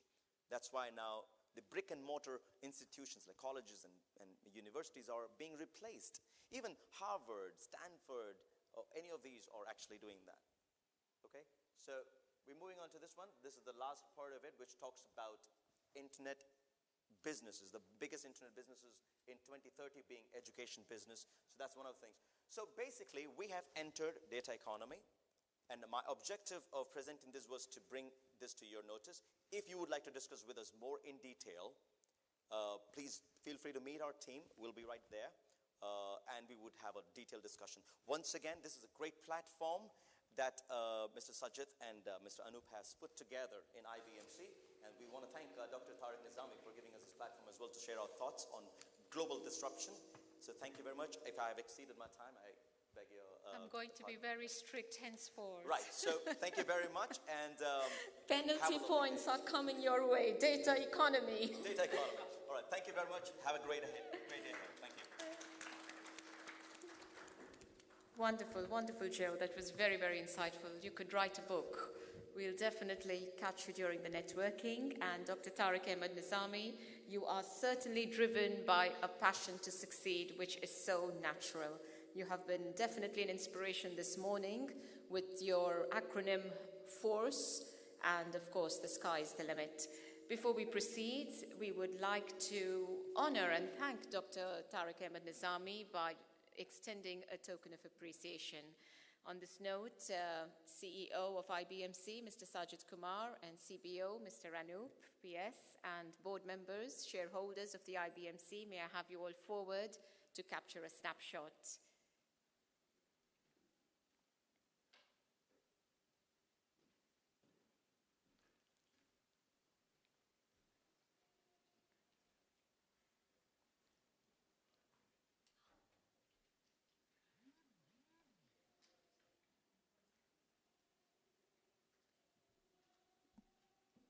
With force, with aspirations, keep going. Thank you. All right, wonderful. Next is Mr. Satyen Bansal, Chief Executive, Private Banking, Barclays Bank PLC, Foreign Portfolio Investments, FPI as we commonly call it, a gateway of global investors to India. Satya is the Chief Executive Officer, as I rightly announced him. He started his career in project and corporate finance in India and had worked in numerous functions including finance, sales, marketing, product development, investment analysis over the past 24 years. Prior to joining Barclays, he was head of private banking in the Southeast Asia region for ICICI Bank in Singapore. He holds a Bachelor of Commerce degree from the University of Rajasthan in India and is a chartered accountant from the Institute of Chartered Accountants of India. Satya is an active angel investor, having helped more than 20 startups across industries, both in India and overseas, including social impact investing. He is involved with various community initiatives and NGOs, including the Rotary Club of Mumbai. Please join me in a round of applause to welcome him as he's presently getting mic'd up. Thank you. Thank you.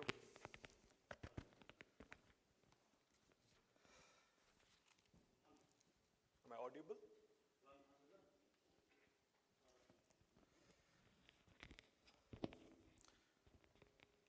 Thanks, Sajit. Good morning, Sarja, for getting me here. I happened to meet Sajit some time back, and he mentioned briefly about this whole India-UAE corridor. And I was very keen to know a little bit more about it. So sometime back while I was in Dubai, I got to know a little bit more about what's happening, and I thought it's a good thing for us to connect. So thanks for putting together a very interesting program, and I'm sure this journey is just a beginning, and there will be a lot more fruitful business will come out of this. Let me first talk about why I'm here and what could be relevant for you. First and foremost, I think most of us will agree today that we can't afford to ignore some growth economies and the large economies like India. We have heard enough of China by now. I think everyone would have spoken to you, or you have done some bit of business already in China, because we can't afford to ignore it. But if you really look at China sometime, I mean, pre-90s in China today, I mean, it's very different. What we see in China today is a development which is largely around last 25 years and more so in the last 15 years after China joined WTO. If you just want to look ahead and see where India lies, it could be the next China for the global world. And there are two different reasons why you can't afford to ignore India for that. Because unlike China, where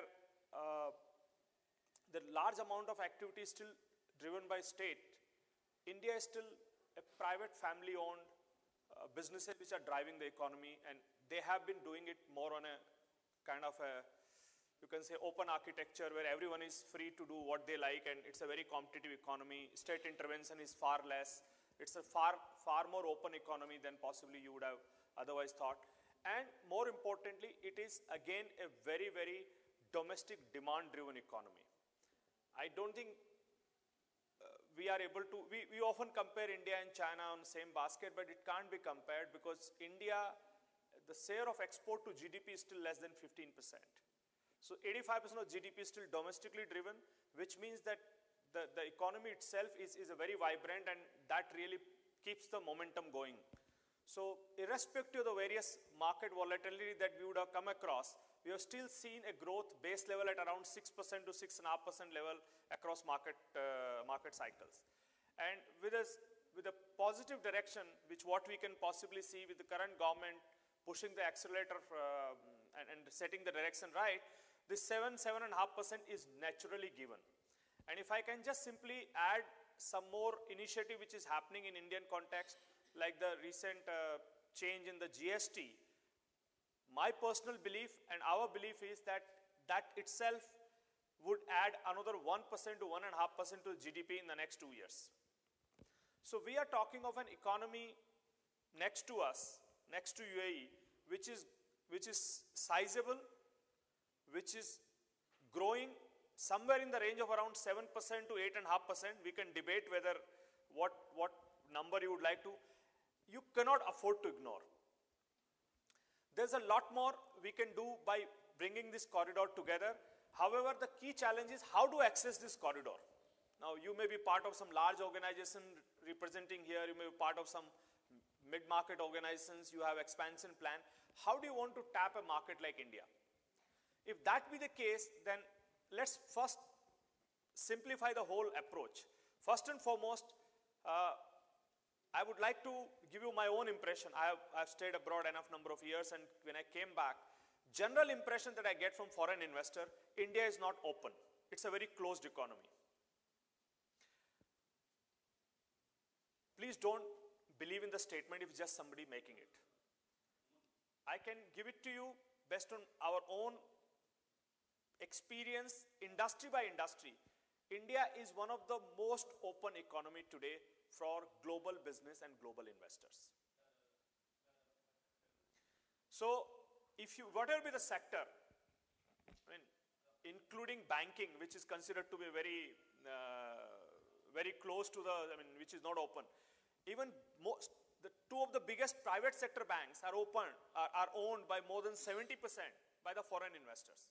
You cannot have a better example of the openness of the economy where the core sector is open for foreign investors, this thing.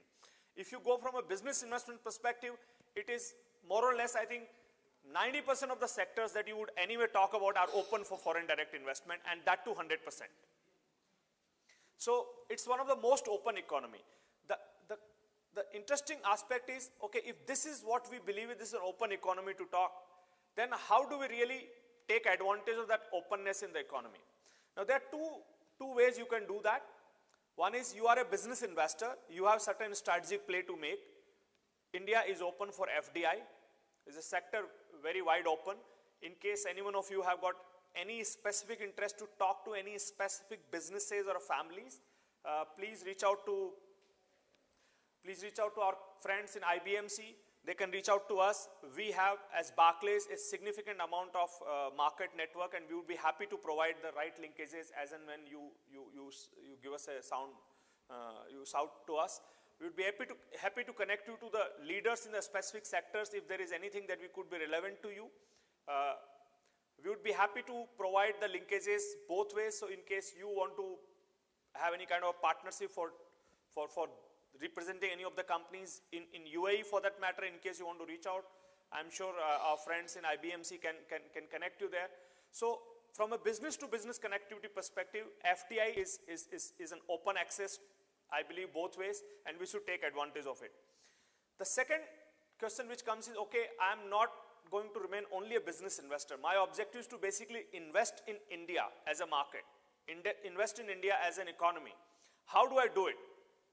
Now, most of the Indians or those people who are people of Indian origin, they already have an access to the market and they have been taking advantage of it. But these questions largely come from people who are not of Indian origin or who are foreign investors. How do I access Indian market to our advantage if we believe this story is going to play in the next couple of decades that well? I personally believe that a large amount of UAE-based investors, I'm talking about non-Indians, excluding people of Indian origin, have not taken advantage of India's investment potential in the last couple of decades when markets really opened up. Right from 91 to where we are today, I believe that Middle Eastern investors and particularly UAE investors, where there is a huge amount of capital at disposal, have somehow not taken advantage of it, maybe because of lack of awareness or maybe the access was not seen to be that visible. Given the current context, any foreign investors, individual or institutional, you don't need to really go through any of the structures that people generally talk about. Okay, you have to come through Mauritius, you have to come through Singapore and all those. All those are history now. You as an investor can directly come to India, invest in public markets, fully repatriable, and being taxed at the same level as anybody else, including a domestic investor or a non-resident Indian would have been taxed. So there is no difference between you as a foreign investor, being an individual or an institution or a family foreign office, or a domestic investor like me today based in India, or a non-resident Indian who would be in any part of the world. There is no tax treatment which is different to anybody. You don't need to create any of these wrappers, any of these kind of structures which generally people have been used to in the past. So India as an economy, as I mentioned, is very open for business, but India as a market is equally open to receive you and to do that. And let me also tell you, it's not only that taxation rules have been simplified now, more importantly, the access has been simplified. Today, a foreign investor, I'm talking about a foreign family office or a foreign individual for that matter, can come to Indian market, get himself, herself, or itself registered in less than 10 days and get going with it. If it requires more than that, I would be a little surprised. So it's a very open access economy and open access market. I would like you to take advantage of it in the best possible manner. In case you need any help, you can reach out to IBMC, or you can reach out to any of the service providers in the domestic market, and we would be happy to provide you any more market information in case you need it. Just to give you a little glimpse of what is happening with the foreign portfolio investors now, this FPI thing, which I believe some of our fellow panelists will talk in greater detail. I really didn't want to get into repeat of that or preempt their detailed session on the foreign portfolio investor. But foreign portfolio investors, once you register yourself as an FPI, the entire public market is accessible to you, and net of tax, every money is fully repatriable to you, and you cannot have a more simplified process than what it is currently today. So that's where I think most of the action lies. What we need to really now look at it, do you really believe in the story which is unfolding in front of us? If you want to take advantage of it, what is the right way to do it? Because for a business investor, looking for a strategic tie-up, looking for a foreign direct investment route, and looking for an investment in India or looking for an investment outside of India would be more relevant. For a portfolio investor, obviously the market access is very important, and you can also play both of them. Given the large pool of capital, that UAE as a network has, and the opportunity they have been seeking, it's a great momentum. I'll give you an example, the way it's rapidly changing. Look at what is happening to just to give example, road sector. India, as we know, is still trying to build infrastructure. There is enough demand, we just need to put the infrastructure in place. In the last 3 years, the vibrancy in the road sector is beyond imagination.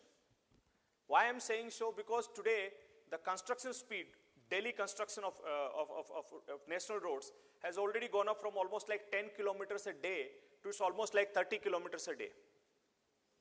And the government is now talking to almost 50 kilometers a day. And the recent success of institutionalization of funding in the road sector through InvITs, institutional participation, is a clear example of the opportunity which is being seized by investors, not only by investors who understand road sector, but the people who want to participate. So you are all familiar with the REITs here in this part of the world.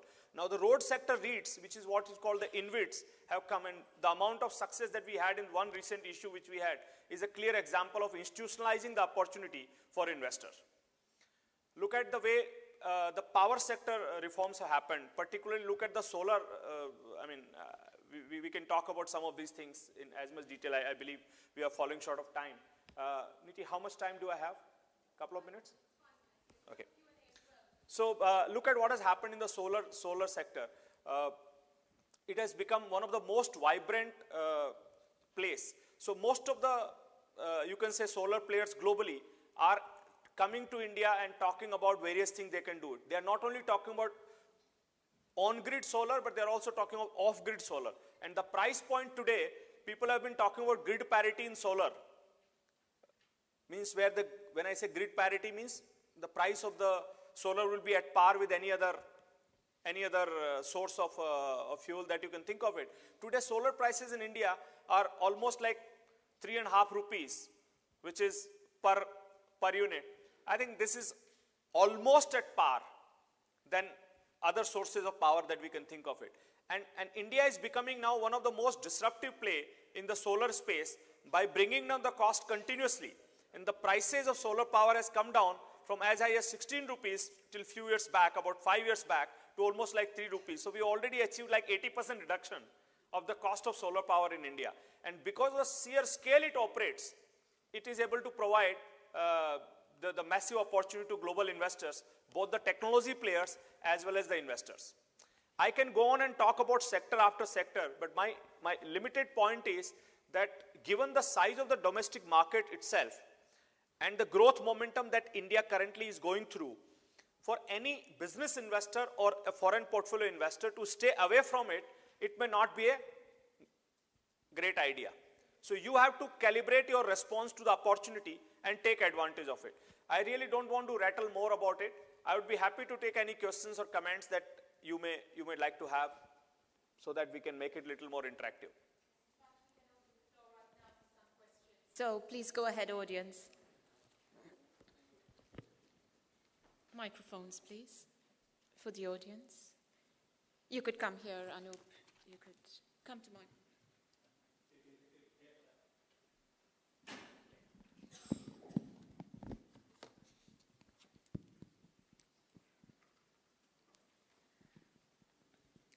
Thank you very much, sir, for the informative speech. The question is that we have mentioned that India is opened and it is a very open economy right now, and foreign investment is welcome there. And the recent initiative which Government of India has taken is the QFPI, the Qualified Foreign Portfolio Investment. The question is that whether a foreign national, for example, a UAE national, he can open a bank account in an Indian bank back in India and do the investment directly? Or a company here registered, irrespective of the origin, like any foreign company who is having a registered entity in UAE, whether they can open an account in Indian bank and directly do the investment? Yeah, thanks.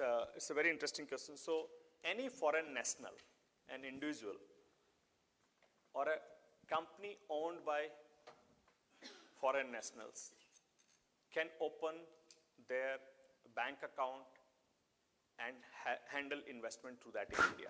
In fact, there are quite a few foreign individuals on their own, they would like to set up their FPI account or the foreign portfolio investor. And a foreign portfolio investor could be an individual, or could be a corporate, or could be any other structure that they have overseas. As long as it can be KYC, which is normal KYC in the banking system, and rest of the banking regulations can be taken care of, the account can be opened like any other domestic resident account. So, I mean, any foreign individual can take advantage of FPI and get himself, herself, or themselves registered as part of that. That's the reason I'm saying the process is made so simple that you can directly access the market like any other resident Indian or any other non-resident Indian would have accessed it. And as I mentioned, again I'm repeating it, that the taxation that you have is no different than the taxation a resident Indian would have, or for that matter a non-resident Indian would have. So absolutely there is no difference between Indian and non-Indian so far as domestic market access is concerned, as well as the market, you can say the commercial part, that is the tax part of the market is concerned. And why this has become attractive? See, for an investor who is investing, let's say Indian equity market, if you're investing and you are holding the investment for more than a year, it's considered to be a long-term holding, and there is zero tax on long-term holding. So why the need for doing anything, any of the Mauritius thing and any of the kind of structures that people used to have it? Long-term capital gain tax right now in India is zero on so far as equity holding is concerned. So it's as good as zero taxation for you. If it is short-term in nature, there is a bit of taxation, but that's again very small. It's less than 15% now. But that's part of it. Like any domestic investor would also pay tax on for anything that you trade within a year, which is fine. So there is no differentiation between a domestic investor or a long-term or a foreign investor, and the process is very simplified. It's fully repatriable. So you mean to say that a UAE national or a company based in UAE right now, if they want to invest, they can open bank account in India, and Yes. they will be first transferring the funds to their own bank account back in India, Yes. and from there the investment is going. So it is a fully secured route which the government is offering. The bank account is going to be in the name of the individual or the company in your own control. There's no, and you can pull it out any moment of your choice. There are no restriction on that. Any amount of money. It could be as small as $5,000, $10,000, could be as big as $500 billion. There are no restrictions on it. But to open the bank account, the PAN cards and everything is required back in India now. So the foreign national will get a PAN card as well? Yeah. So what typically the process happens is that the process, I'm sure you have a session on from some of the fellow panelists on the FPI side. We can cover it, but I'll just give it to you. So any national would like to have it. They basically establish a relationship with the custodian. The custodian does all the job. They open the bank account. They open all the investment account and everything. You just need to talk to a custodian and they will do it. We as a bank, we as a Barclays, or for that matter any other bank which is authorized in India, they would be happy to provide all the banking and the related settlement services to the respective individual or the institution for that matter. So it's a very easy. I'm telling you, it's easy. It doesn't take more than 7 days to 15 days for the investors to start. So can I add to this? A trade license would obviously need to be presented as well for a UAE business owner having a trading business or any business in the UAE. Not really. This is not nothing to do with the trade. It's like any other individual, including you, Yes. saying that I would like to invest in Indian market. You're most welcome, and start within 15 days. Interesting. Open to NRIs, OCIs across the board. Yeah. So NRI, OCI already had that option. Yes. Now this option is being enlarged to anybody outside of that. So you, for that matter, I believe you based in Netherlands, or for that matter, any of our friends here in the audience who are UAE national for that matter, or any other nationality, they are as welcome. Yeah, banking perspective. Yeah, I think one question is there. Can you please pass on? What is the technical difference between FDI and FPI? Is there any difference? Okay, so basically FDI is a foreign direct investment. Let me just expand it. FPI is a foreign portfolio investment. When it comes to FPI, you are investing in public markets. So the stocks or debentures or the securities are available and traded in public market. any investment being done in publicly traded securities comes under the definition of FPI, foreign portfolio investor. So any one of us, for that matter, any of the foreign investors, they are welcome to be an FPI investor and invest in the Indian market. However, when it comes to investing in the private market means suppose there is somebody who is already having a business of solar manufacturing and you want to take a stake in that, then that is considered in the category of FDI investment, and in that case the sectoral restriction will apply. So when it says if the solar is an industry, what is the sectoral cap for a foreign investor to invest in? So if there is a sectoral cap, you have to go by the sectoral cap. So in case of solar, for that matter, there is no sectoral cap. So you can invest 100% of the business can be owned by you. In case of defense, any defense related industry, there is a sectoral cap that you cannot own more than 49%. So I think most of the businesses that I believe that, be it a hospitality, be it most of the businesses which are non-sensitive in nature are open for 100% FDI in India.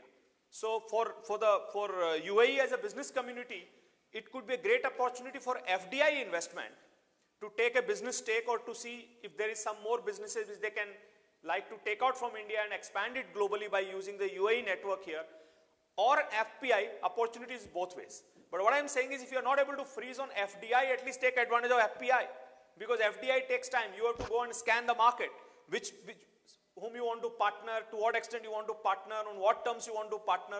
But here FPI is available and all of you can individually start taking advantage of it. Okay, one last question, please. I have one question. That is banking perspective. Banking officials are also here. See, considering FPA, IBMC is initiating to start FPA desk at various banks, foreign banks. So, considering you as a leading banking official, if we are linking UAE and India banks to bank to bank, and linking the investors to investment, so how can able to route these kind of things? Because banking sector, they are directly taking that funds from the local investor.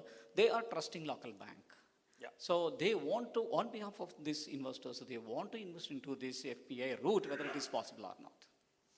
So I think it's a very simple process. I believe all the investors that we are talking to, they would anyway be banking with one or the other local banks in UAE for that matter. For that investor to enter India, they need to get themselves registered as an FPI investor, and the process of registration is a single window registration. For that, you also don't need to go to the regulator and get yourself registered. The agencies which are doing it, and agencies are like custodians, they do it, or you can reach out to any of the banks which are authorized for this, and they will make the entire process seamless for you, and from whichever bank that you are banking with here in UAE, you can remit the money and get the money back to your respective bank account. So very simple process. You can try it in whatever manner that you feel is appropriate, and it's a business for the banks on both sides, because there would be some banking business happening on this side with every remittance is going out, every remittance is coming in, and there will be some business for the banks on the other hand. And the taxation part is very simple, as I mentioned to you. So there is no difference, as I told you, for a domestic investor or foreign investor so far the taxation rates are concerned. And the process has also been simplified, where the custodians whom you appointed as part of FBI single window clearance, they will take care of your taxation related settlement if there is any tax due. For most investors, like most of the global family offices that we come across, generally they invest in Indian market with little more than 1 year perspective. So anyway, whatever they hold for more than 1 year, anyway zero taxation applies, so they are happy with that. If they change the portfolio in between less than 1 year, and if there is a short-term tax due, the tax gets deducted and it's being settled by the custodian on your behalf, and rest of the money is being remitted. So it's a very simple process. I don't think it is too complicated to be understood. Earlier, what used to happen that a lot of these investors used to come through a kind of a convoluted structure. So they will create a vehicle in Mauritius, then Mauritius vehicle will come here, and then you will have to justify why are you a genuine Mauritius investor, or are you just coming from a tax evasion perspective and all that. Those all have become history now, and you don't need to do anything. It's a very simple process, and you don't need to create any of these structures and structure on top of the structure to prove your substance in Mauritius. All those things which was somewhere becoming a norm has done away with. That has really simplified the direct market access for public investment in India. Quick last question. Yes, go ahead. Microphone, please.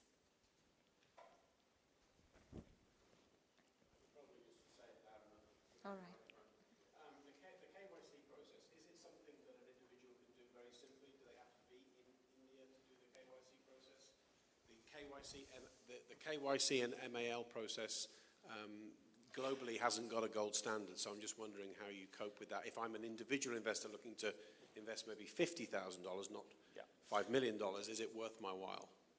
So I don't think the KYC process is any different than opening bank account with any other, I would say, global banks anywhere. But I have to be present? No, you don't need to be present. You can actually have it opened here. So you don't need to physically be in India to open an account. You can do it sitting here, which I'm sure our friends, the network here can help it, or you can talk to any of the service providers. And so there isn't a minimum that it wouldn't be worth me doing an FDA, an FDI. So there are no restrictions for you. There's no minimum or maximum restrictions. So you can start as small as you like. That's not a problem. Very good, thank you.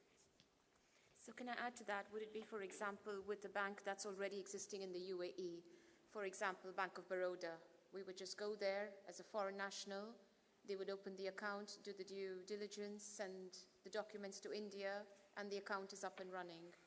So I would not like to comment whether each of the banks For that you example. put it, whether they are all geared up for providing the service, because this is a little bit of specialized desk. But if the bank has an FPI desk, they should be able to help it. Normally the process is that whomsoever wants to start it, they generally talk to any of the custodians or the banks, and then they coordinate the paperwork for you. So you can let us know if there is anything that we could be of any help. We are happy to provide you any logistic support, but otherwise the team here on IBMC side can connect you to the thing, and the respective documentation and other things can happen. It's a very simple process, and you are free to deal with whomsoever you want to deal with. It's an open market. It's not that only a particular bank has a license and other banks do not have a license. As long as the banks are geared up internally with the process, they're all capable of handling this particular thing. It's just a matter of focus. Some banks may see it a bigger opportunity to have a focus on it. Some banks may not be geared up right now, but as the opportunity, as they see more and more people in business talking about it, they will soon have the desk available within them. I'm afraid we have to close the question and answer session with Mr. Satya, but please remain on the stage. We'd like to thank you with a gesture of appreciation. Mr. Sajit, Mr. Anoop, Ms. Monica Agarwal, and other shareholders of IBMC. Much appreciation and gratitude.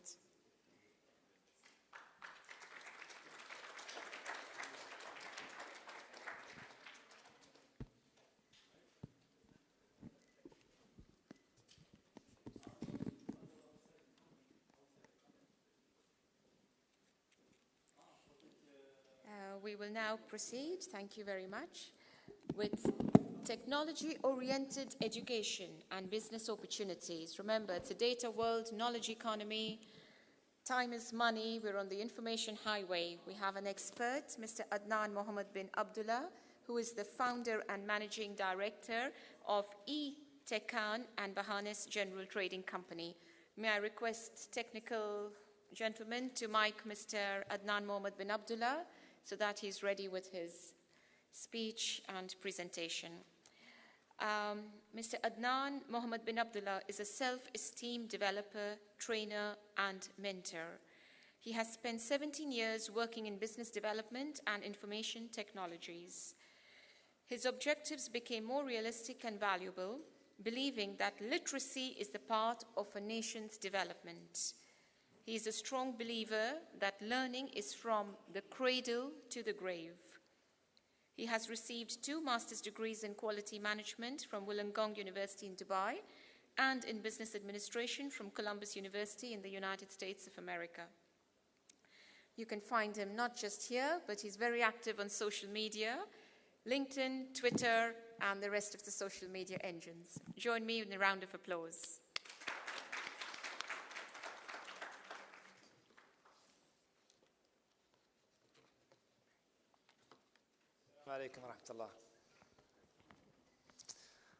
It's a great opportunity I would like to begin to thank IBMC for inviting me to this occasion. 41 years back, our ruler Sheikh Zayed bin Sultan Al Nahyan visited India for the first time. He went there to shake hands with our neighbors, believing that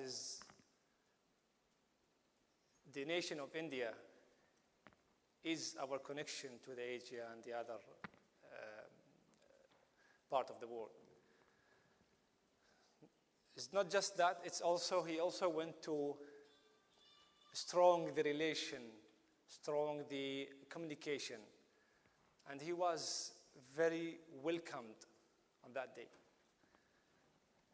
This year, his son, His Highness Sheikh Mohammed bin Zayed Al Nahyan, went back to India to shake the hands again for the future. The time has passed, the business has changed, everything was developed, and now we are to the next revolution. The next revolution, we believe, and our government believe, that with India, we can do the best. So it is one of the kind. Have you ever heard that we went outside and invested $75 billion to make business for different sectors and categories? It was the first after the long time. It's in India. Thank you. So today, actually, there is lots of things to talk about, but I have captured and I took the part of education technology to speak about. And talking about a technology in education and what is the vision of UAE in education. This is a UAE education vision. It's looking for innovative education, knowledge to be pioneer and globally. It is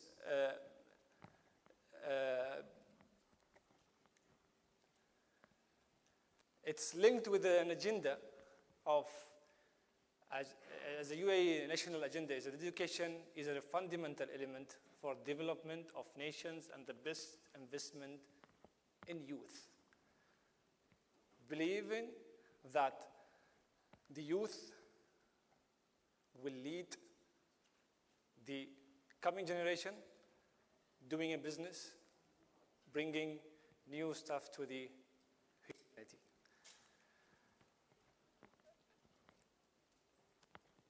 The vision also associated with the aspiration of citizenship, for citizenship.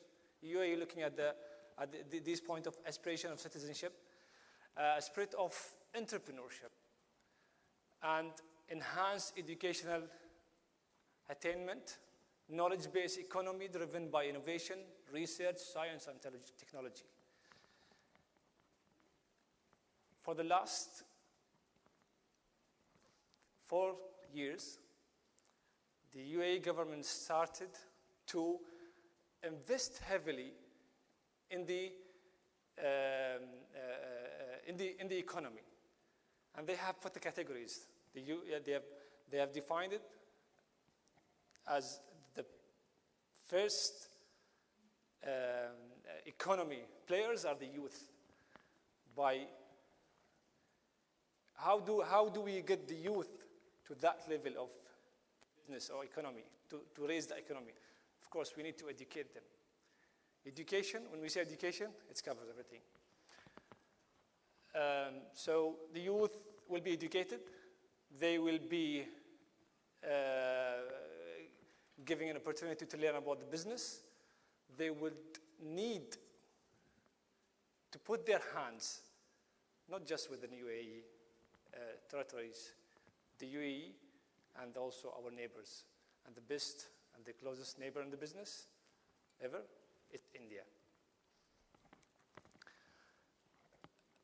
These are the strategic objectives. The reason I'm sharing the strategic objectives, so I'm coming to the very close and short conclusion to highlight the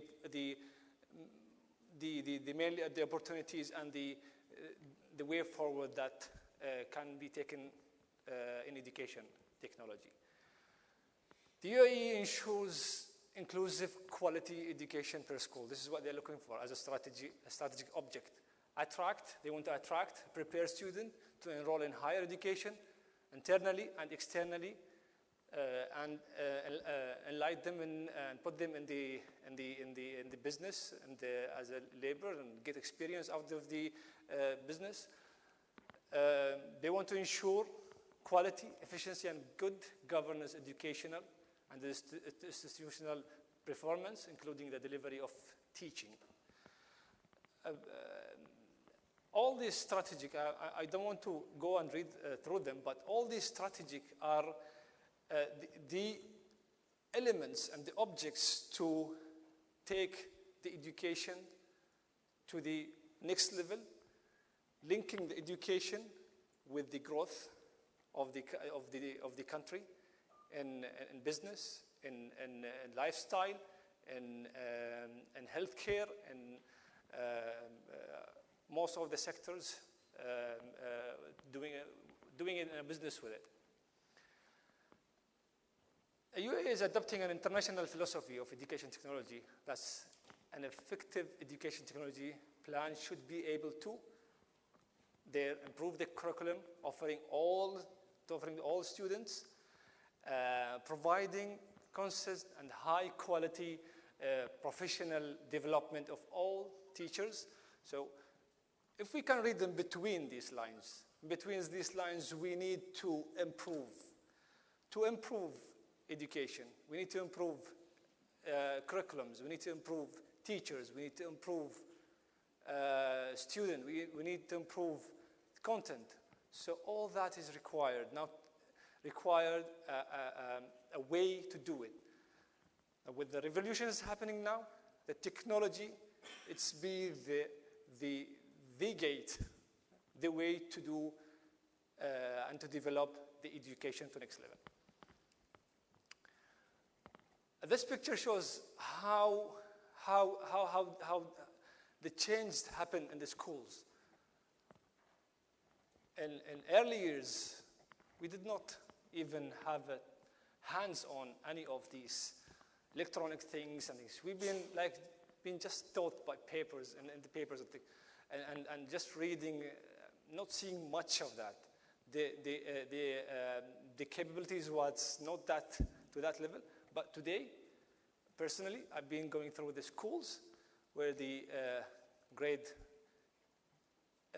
6, 7, 8, 9, they have their hands on. That's give us an indication within a 10-year time, things will be changed here.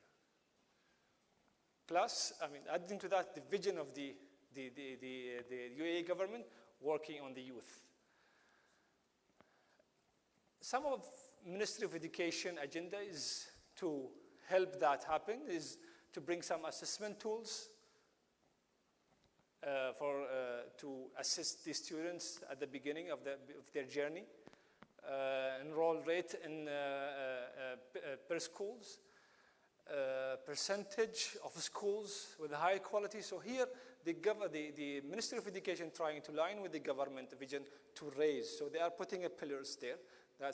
These are the things that we need at the beginning to reach to that level, from upper secondary graduation rates, a percentage of a school with the high effectiveness school leadership, enrollment rate in foundation years. So they want to short the number of years of study and make it effective within a short time. And then they can, when they reach to 16, 17, they are ready to involve themselves in the market. They want to give them the experience at that level, at that age. this is numbers, some numbers that Ministry of Education that are trying. They launch a program called Tomorrow, trying to prepare teachers, principals, academic supervisors, laboratory specialists. You know, here's they're looking for skilled people, or like skilled teachers, skilled principals, or they want a place, a laboratory, a well-prepared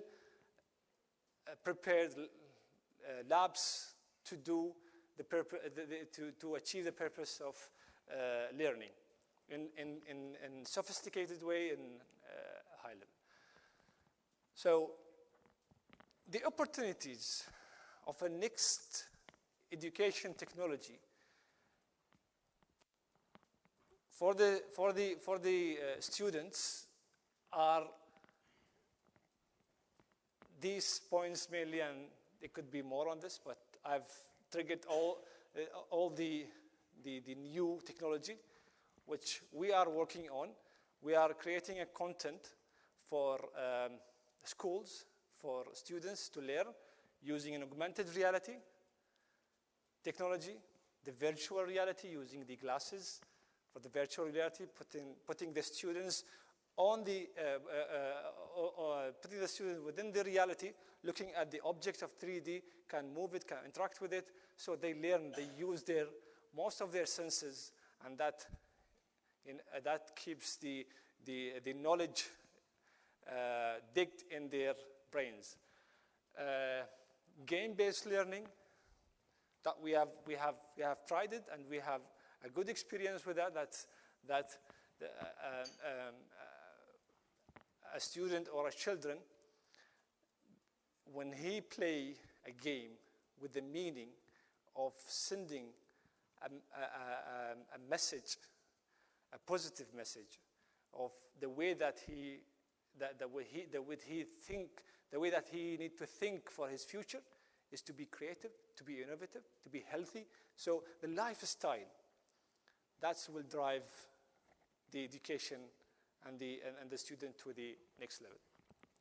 3D printing, I believe it was mentioned earlier that the 3D printing, it is now a part of education, where whatever that they need to have as an experiment, or as a part of experiment, or as an educational tool, they just can go enter it and print it, and they can have it, they can play with it, they can learn it. Cloud computing, IoT,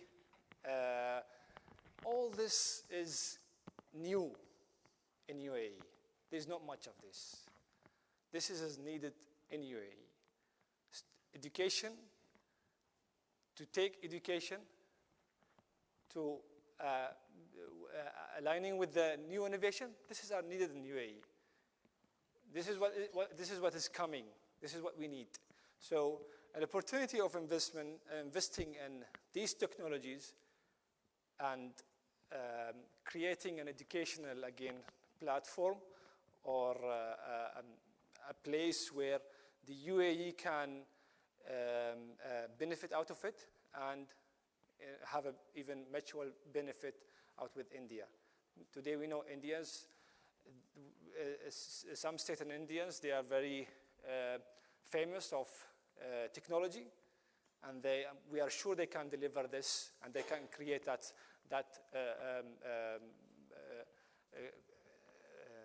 need product out of these technologies to the market here, and the way and the versus way as well. Again, this is just a picture of it. I mean, I was very short and precise in sending a message saying education in UAE has a lot more to do than what we have today. There's also the AI coming, and they'll be investing in the AI, the artificial intelligence. So all these technologies needed to create contents, devices, hardware is also needed to deliver these contents to the students to develop the education in UAE. When I talk about students, it could be schools, could be universities, could be institutions, and so on. Even some of organizations where they have the training departments. It can be from the lower level to whatever, 60, 70, 80 years old. Everyone can learn. So thank you very much. Thank you for being attention, and I'd like to answer any question if you have. Thank you, Mr. Adnan Mohammad bin Abdullah. Please remain on the stage for a gesture of appreciation. Once again, Mr. Sajit Kumar, Mr. Anoop, and Ms. Agarwal, time to express a humble gratitude. Thank you for your time. Very insightful. I have a comment that those of you who are interested in taking the sessions one by one at a more serious level, please do feel free to use the B2B Business Lounge just next door as you open the main door of our conference hall. If you would like to get further insights, for example, on Mr. Adnan's presentation, on the IT side of education, feel free to do so, whereas simultaneously we will go ahead with the workshops in this room. The choice is yours. I believe there are some forms. Do request them from the IBMC team, and we'll be happy to take you onward to the lounge. All right, and now, how are we with time? I hope you're still getting strong. The next one we will talk about, yes, Mr. V. Hans Prakash, Foreign Investments to India, a special focus to foreign portfolio investments, the new regime. Microphones, please. And Mr. V. Hans Prakash holds dual postgraduate degree in business management and has almost 2 decades of rich experience in capital markets. Currently, he is head business development with IL&FS Security Services Limited, who are one of our supporters for the event, and his areas of work include custody, clearing, financing, both domestic and international. He has played a very active role in ISSL for venturing into new areas like foreign portfolio investment, alternate investment funds, AIFs, and has a host of experience in deepening the ISSL business across domestic institutions within the Indian stock broking community. Please join me in a round of applause to welcome Mr. V. Hans Prakash. Congratulations.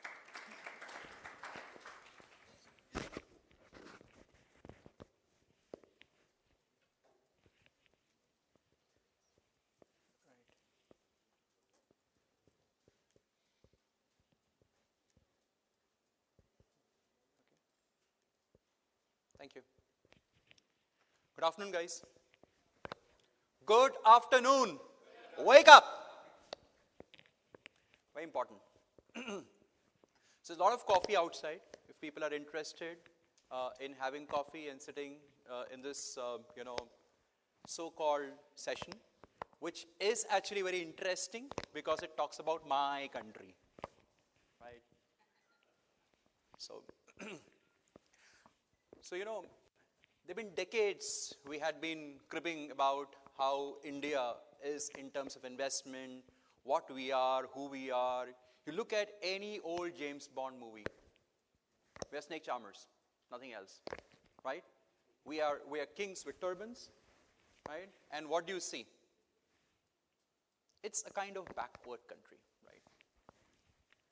Last 2 decades, and India is very fast in terms of improvement. It just happens. Okay, it takes 25 years for US to dematerialize all their shares, converting it from physical form to demat form. You know how much time it took for India?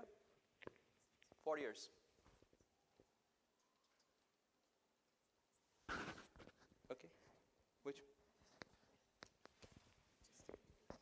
Yeah. Sorry. So it took 4 years for us to dematerialize all the shares. And mind you, right now when India trades, it's completely in electronic mode. Completely. there's no physical share in the key exchanges in India. 2 decades have seen a radical shift happening in India. A lot of eurekas happening, right? In 1991, where we had, I think just to my little understanding, 7 days balance of payments, to now, where we have billions of dollars of, foreign crest sitting with us. That makes India a very interesting place, right? As Satya mentioned, the Chinese plane has already taken off. It's difficult to catch right now. But India is still on the runway. There's a huge, huge opportunity sitting to unlock. And as rightly mentioned, we have a huge domestic consumption story. We have the largest number of youth sitting in India. And mind you, this is intelligent, educated youth. It is running Googles, Facebooks, everywhere, right? We have one of the best banks, one of the best practices. 2008 Lehman crisis, I'm just giving the background, just to build up, okay? 2008 Lehman crisis, neither Indian stock markets nor Indian banks had any issue. Not a single bank, okay, had an issue, nor our capital markets was closed, even for a single day. All settlements happened on time. That shows the robustness of the system. The entire ecosystem of this country, okay, is extremely, extremely robust. The so-called, developing nations you talk about, they were, stock exchanges closed for 2 days, 3 days, so on and so forth. Not for a single second here. This is what India is all about. So we are in the mind, in the 70s, I talk about from James Bond movie to being snake charmers, we're charming the world now. We have everything possible in our system to ensure there is growth for the world at large. So as much as we need you, you need us. That's the pride of my country. So to take the discussion further, in the year 1995-96, India brought in the electronic form of trading into the country. As I said, every stock in 4 or 5 years became electronically traded. Settlements were T+2, so that you buy share today, 2 days, bang on. You can have your money and your shares. If you buy, you have shares. If you sell, you have money. Simple. 2 decades, not a single settlement failure. Again, I repeat. In 2012, Indian financial structure that includes the ministry, the exchanges, the regulators, they all thought that now is the time and it's apt to bring foreign investment into India. So, like Himalayas emerge, radical change happens. We brought in something called an FPI structure. So from an old thought process of only institutions investing into the country, okay, sovereign funds like Tematic, mutual funds, insurance companies, so on and so forth, we brought our foreign investment regime to a point where even a foreign individual sitting in US, and I have clients, foreign individuals sitting in US or in Dubai or in Netherlands or in Australia or in Singapore can open account in India, trade in Indian instruments as an Indian can do. That's the kind of change we brought about. As said, it is radical. I call this the eureka of foreign investments into the country.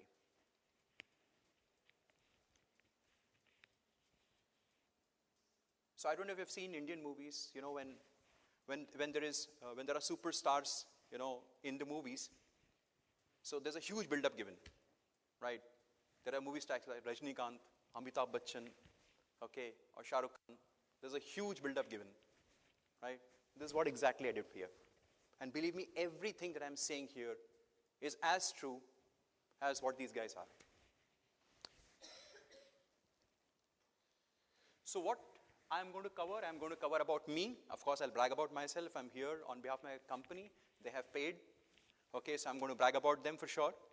Okay, I will talk about what are my offerings. I'm a marketing guy end of the day. More importantly, okay, who I belong. FPI regime in India. Okay, how to bring foreign investments into the country. The operational process, I think one gentleman was asking about what is the operational process of bringing investments, of actually doing investments in India. I'm covering it over here. And why should you go with us? So this is a little bit about us. We are a company called Infrastructure Leasing and Financial Service Limited. We were promoted by Central Bank of India, one of the largest public sector banks, HDFC, UTI. We broad-based our shareholding later on to bring in entities like State Bank of India, LIC, Oryx Japan, and Abu Dhabi Investment Authority, which you people would definitely be aware of, into the country, into our company. Okay, country still in mind. So, why did we came into existence? We came into existence because the infrastructure of the country had to be brought into different levels. So they wanted public-private partnership to come together and work things out. So in addition to getting into physical infrastructure, we got into financial infrastructure also. So ILNFS has supported in basically creating exchanges, getting into their shareholding, okay, supporting them by being custodians, clearers, okay, a kind of ecosystem support to them. So that's how we went into financial infrastructure. So one of the big exchanges I talk about, the National Stock Exchange, ILFS was one of the largest shareholder at one point of time. So talk more about us. We have close to $1 billion of net worth. Okay, our shareholders are one of the best institutions I can talk about. I've already said Life Insurance Corporation, Oryx Japan, Abu Dhabi Investment Authority, HDFC, Central Bank of India, all the so-called, the best combination that can make a movie hit, I have. Okay. So which sectors we're into? We're into infrastructure, we're into ports, we're into power, we are into transportation, we're into financial services, name it and we're in.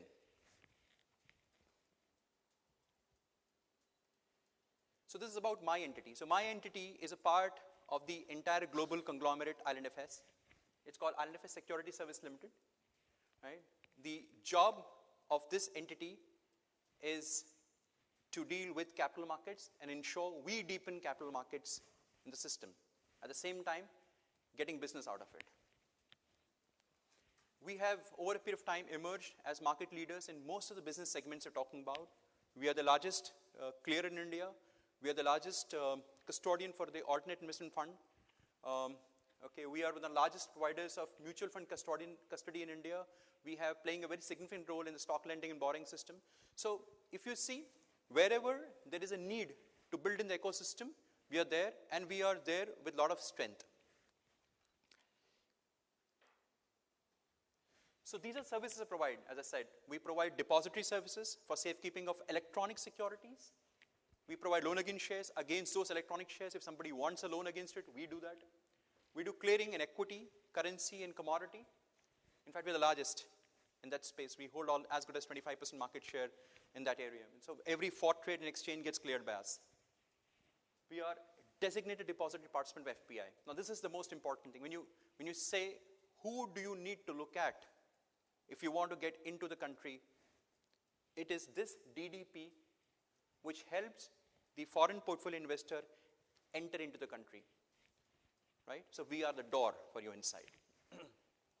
Security lending and borrowing, custodial services, fund accounting. So these are all things which are ancillary. But to talk about the most important aspect of it is the DDP, in which you will be interested.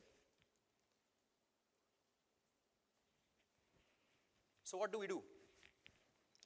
We give end-to-end solution for a client to come in. Now, assuming You had asked for investments into the country, right? Just taking an example. You want to invest $100,000 into the country. You need a tax card. You need a demat account. You need a custody account. You need a bank account. All these things are managed by one single entity, that is us. So you just need to come to us. You don't need to be present in my country. In sense, you don't have to come to my country. We manage so many customers across the globe in this fashion. Many of them we wouldn't have even seen. It's just through Skype that we interact with them. They just send us documents and their accounts are open. And trust me, once upon a time, the process which used to take 6 months, 4 months to complete, today happens in 15 days. In 15 days to 1 month generally, we generally say 1 month, but within 15 days, 15 to 20 days, you can have your tax card in place, you can have a bank account in place, you can have your demat account in place. Everything is possible. And all is done by one single entity. Right? You don't have to move around to a bank, you don't have to go to a PAN tax authority, you don't have to go to a demat agency. Everything is managed by us. So what is happening is, over a period of time, the regulators, have given us the opportunity, where there are 16 custodians, which are also called designated depository participant. 16 custodians have been given the opportunity to go ahead and open the accounts. They have just been given guidelines. So earlier it was a very restrictive process. Everything was with the regulator. So you had to go to the regulator, request them for accounts, they used to ask for documentation. Now they're given the business entities the authority, post following a certain guideline, or a KYC process, to open the account. Right? So I sign your FPI account, which used to be signed one point of time by the regulatory head. Right? That's how easy they have made the entire system. Right? So what do? In addition to that, we help you with the broking partners, we help you with the legal and tax advisors, we help you with portfolio advisory and all this stuff. We don't do this stuff. So these are partner ecosystem. So we are very clean, clear, neutral entities, which are not a bank. We are not a bank, neither we are broking entities. We just help you onboard, into India and invest. And we will act as a custodian and DP for you. Simple. We are the ones responsible for safekeeping your shares. Right? But yes, the entire ecosystem is going to be managed by us. You don't have to run around. Mr. Hans Prakash, could we speed up a bit, as I'm going Yeah, to be a tough school teacher watching your timing. Thank you. So, who are eligible to invest? Is a person who's resident in India. Who's not a non-resident Indian. Who follows a country which follows the ISCO, principle and all this stuff. So, there are very clear guidelines of who can invest into the country, and they're very, very simple. There are very few who cannot invest. Most of the countries slowly and steadily are getting into the zone of investment. What all you need, basically, you need a SEBI registration, you need custody, you need PAN, you need a bank, you need demat account, you need broking account. Everything, as I said, is taken care by LNFS. There are different categories of FPI. FPI category 1, 2, and 3. FPI category 1 is, the government agencies, the sovereign funds, the central banks. Category 2 would include, broad-based funds, insurance companies, mutual funds. But the Eureka is category 3. As I said, anyone can come in. From an algo fund, from a trust, to a corporate, to a family office, to an individual, anybody can come in. This is Eureka. This is something which was non-existent earlier. Right? Which all segments can you invest? You can invest in equity, you can invest in debt, you can invest in derivatives. But instruments like derivative, in fact, just to give you a feeler, India is supposedly, I'm saying it's one of the, but I'm saying supposedly the largest, it has the largest traded derivative instrument in the world. Nifty options is the largest traded derivative instrument in the world, to the best of my understanding. So I'm saying we have a very strong, huge derivative structure in the country, and the foreign investor from category 1 to category 3, all of them are allowed to invest even in derivatives. So you have equity, debt, derivatives, anything. So there's a list. Shares, debentures, warrants, unit of domestic mutual funds. Invest wherever you want. It's as good as, you being an Indian citizen. So, this is the foreign investment flow in India, if you see. Barring 2016-17 and later, I'm talking about March and April of this year, we have seen fantastic flows into the country. We have seen close to $14 billion this year coming into the country. So in the month of April, we had $3.5 billion. In the month of March, we had $8.7 billion getting into the country. So I'm saying, barring 1 year in a row, we have a positive flow every year. Right?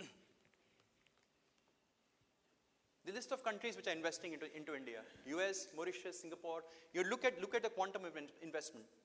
US, if I see, has $121 billion of investment in India through FPI route into direct equities. I'm only talking about direct equities over here. Indian equity market and debt instruments, they have invested $121 billion, followed by Mauritius, which is around $70 billion, followed by Singapore, which is $38 billion. So you see the kind of countries which are investing. Japan was non-existent earlier. It is there. So Japanese investors, supposedly, they're extremely cautious about where they invest. You see, it was nowhere. Now it's number 6th in the rank. US, extremely cautious, $121 billion. So I'm saying the best of countries in the world have entrusted. They have faith in the entire system. So if you see, total investment of these top 10 is around $377 billion. To a country like us, it is huge. Anyway, it's a huge number. So I would not like to dig deep into the operation process, but from start to the order. The start, from your papers to the order, everything can be taken care. Okay, your PAN, which is your tax card, your KYC, your bank, your DP, managing the exchange interface, everything is managed by one single entity. So what you need to do is bring your papers and press a button. You would get your account in hand, simple, 15 days. Don't have to think too much about it.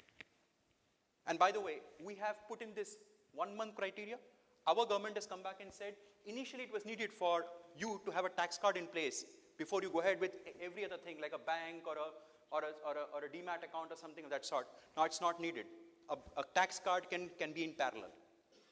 So a country like India, which is so conservative about their tax policies, if it is coming back and saying, boss, you can do a tax card in parallel to the process, it's a huge thing for us. So it is basically to speed in the process of investment in the country. So something which used to take 1 month is now taking 15 days. What do you require as documents? Someone asked. It's as simple as that. Proof of entity, proof of address, bank proof, bank letter, PAN, which is tax card. We take care of it. Non-individuals, very clear. Simple set of documents in place. So there's nothing that we are asking you for your 10-year tax records here and there, nothing, absolutely. Very simple structure. It cannot be simpler, by the way. So how the settlement process works, a foreign portfolio investor, 1, 2, and 3. That means I'm talking about from a sovereign fund to an individual. From a sovereign fund to an individual. Okay, can invest through multiple brokers. It can only have one bank and one custodian. Right? But it can have multiple brokers to deal with. It can invest in mutual funds. It can invest in IPOs, that is primary market. Okay, it can invest into direct equities. So the interface is with the custodian, and custodian manages everything. So all equity transactions, which is cash equity, are settled in 2 days. 2 days, flat. You buy share today, you get it on, so Monday you buy, Wednesday you get the stocks. Monday you sell, Wednesday you get the cash, simple. You want to take the money out, take the money out. Simple, no restrictions. Right? As easy as that. And I see people, we have US investors coming to us. They invest in various countries. They keep taking money in and out, in and out, in and out, in and out. So I'm saying when people come and say how easy it is to take the money out, it is like this. Right? Mr. Hans Prakash, 5 minutes Sorry. more. Yeah, thank you. So these are, derivative, margins applicable. I'm not getting deep into that. I'm also not getting deep into the entire process behind it. Okay? So the role and responsibilities of who does what. If you look at us, we are the custodian for you. We almost do everything. From a KYC to SEBI registration to DP to bank to exchange, advisory, everything is managed by us. So what I'm trying to say is it's a simple process. Complications in the mind of people who think India is still complicated. So why do you work with us? That's for what I've been sent here. We are a systemically important NBFC. We clear close to $50 billion of trade on a daily basis. We clear close to 2 million transactions average. We have cleared a peak volume of around 4 million transactions. We have nil audit observations. So what I'm trying to say is, it's not something which is enforced. In the system, it is inbuilt that we shouldn't have compliance issues, we shouldn't have system issues, we shouldn't have process issues, and it's very well audited. Technology is very, very important for us. Okay, India per se is slowly growing as a technology hub, but yes, you know, I'm saying we as a custodian, we have a 125-member technology team within our company, only for capital market. So that's how important technology is for us, so that we don't fail, because if we fail, somebody who's clearing 25% of the entire exchange volume, the system fails, right? So we have to ensure we're on top of things. So if you look at it, anything that you talk about in terms of business, we provide, and we are one of the largest in it. So we are a neutral player, so we don't get into what kind of investment you should have. So we are simple custodians for safekeeping securities. We don't want to get into where do you want to invest. You have advisors to do that. If I do that, if I start doing that, then there's a conflict of interest, right? So I stay there and see what's happening around.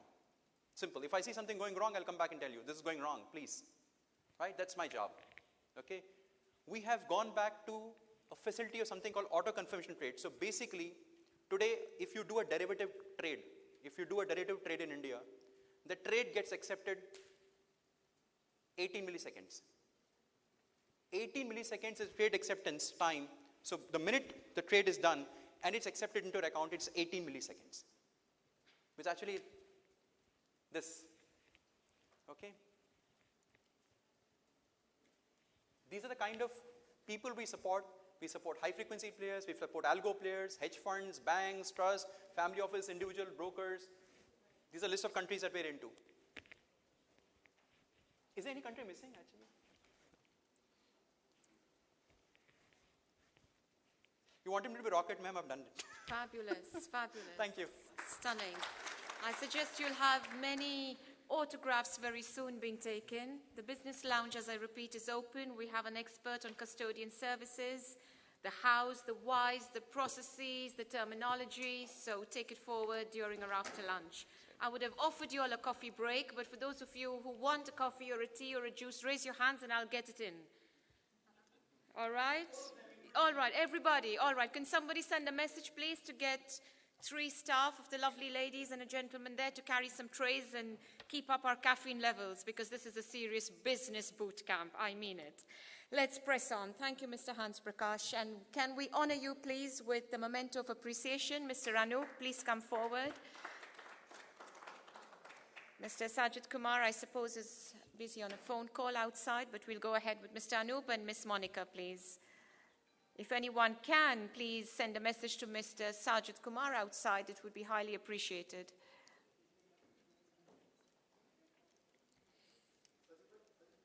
Let me start introducing the next topic.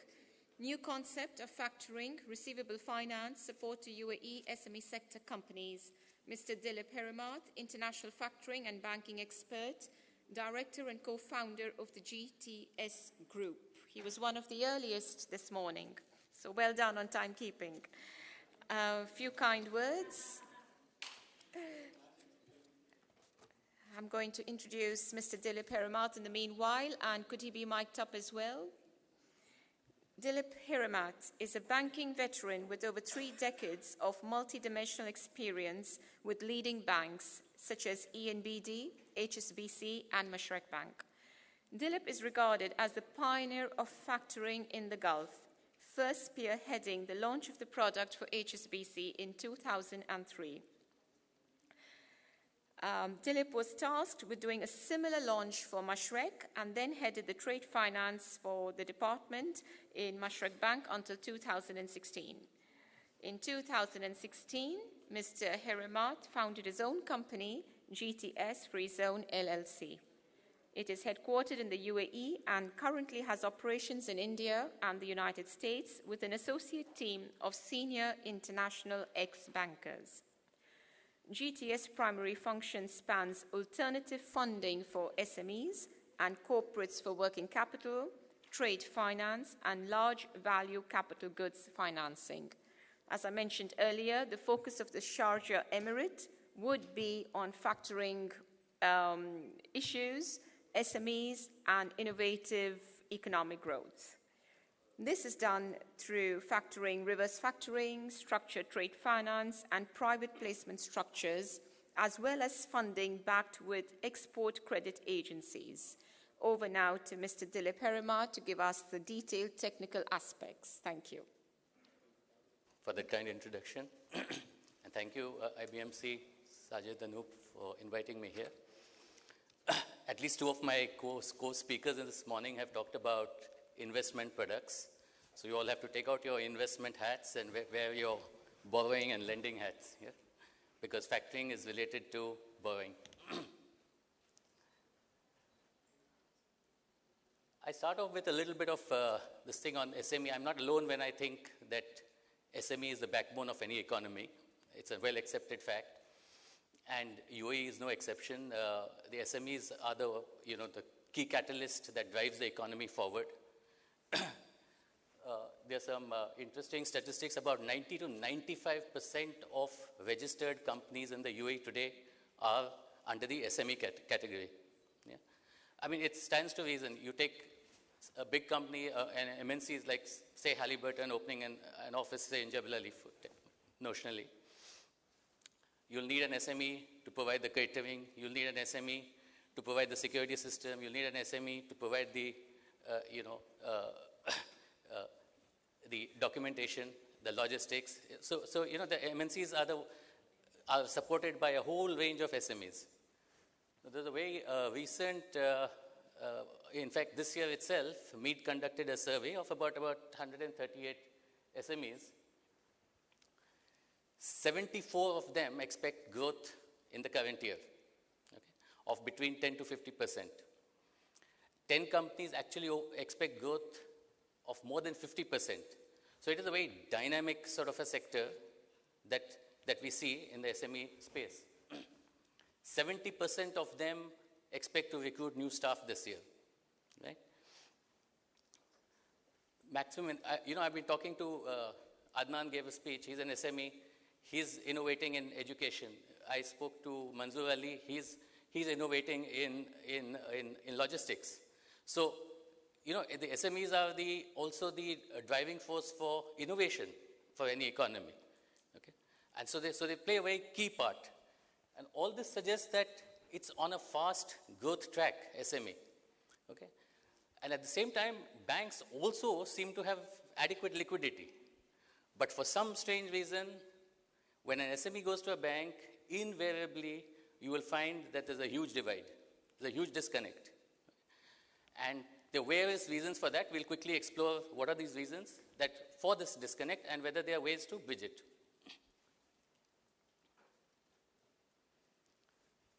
See, I've just listed just a sampling of some of the concerns that banks have.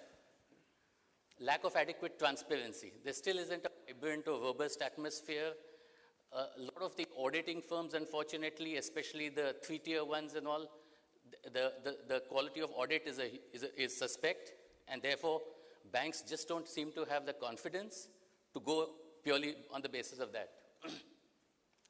Governance was mentioned about even in investment, but governance is a long way to go on the governance front. And there are rampant malpractices. It's unfortunate. It's a chicken and egg situation. Sometimes the SME says, if the banks were more cooperative, I wouldn't have to do this. The banks say, if they were straightforward, I wouldn't have to do that. But the fact remains, I've been a banker for a long time. 25 years ago, I used to be a relationship officer in Sharjah, HSBC, tramping the streets, meeting SMEs, lending, and I used to see firsthand how, checks are being exchanged, post-dated checks, because those could be discounted with no underlying transaction. Okay? So those are the things that don't give confidence to banks. Absence of bankruptcy law. The unfortunate thing is, especially because a large number of businesses owned by expats, if things go wrong, unlike in other economies where somebody tries to sort it out, here there's a runaway case. It's also partly due to the bankruptcy laws, absence of bankruptcy laws, in which case, a person has an option to either be behind bars or because there's no such thing as Chapter 11 or, declaring oneself insolvent and that sort of a thing. And a lack of credit agency. In more mature economies, the Western world, you have a Dun & Bradstreet, you have, even small entities being rated, and that gives a lot of confidence to every player in the economy as to how far they can go in the lending process. Here, that was lacking.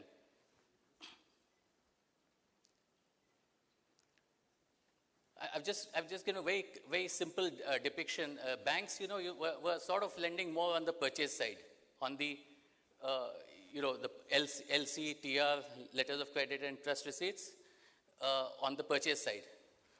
And there was a very clear mismatch because most of the sales were happening on credit. Right? Now, the only product till a few years ago was post-dated check discounting. Okay, that was a common mechanism. But if you think about it, just for example, let's take you were dealing in vegetable and fruit. Okay, so you were bringing vegetable and fruits from, say, Holland and Africa, and you were selling. Now, you sold to Spinneys, you sold to Lulu, you also sold to Abdullah Grocery next door. Right? Abdullah Grocery would give you a post-dated check, okay? But Spinneys and Lulu would not. Right? And those are your key customers. Right? So you had a huge chunks of your sales, which was not being facilitated by any facility. And so there was a cash strap. Right? And it used to, I was handling, over the years, I became the corporate manager for Sharjah and Northern Emirates for HSBC, and it was every day bugging me as to how are we going to address this issue. And then when I was, investigating into this, I realized in the Western world, Netherlands is a prime example, factoring, which has been around for many, many years, okay, is now taken over 70 to 80% in those days, today it's probably higher, of working capital funding for SMEs. Okay? It's as high as that, because all open account trade, less of LC denominated business, and largely open account. Spent a few months in the UK, studied the product, because the UK is sort of a center of excellence for factoring. I had to come back, I had to modify it hugely for the local environment, to get over the fact that there was no credit insurance in those days, there was no rating agency, and the assignment laws, but I'll come to that in a bit.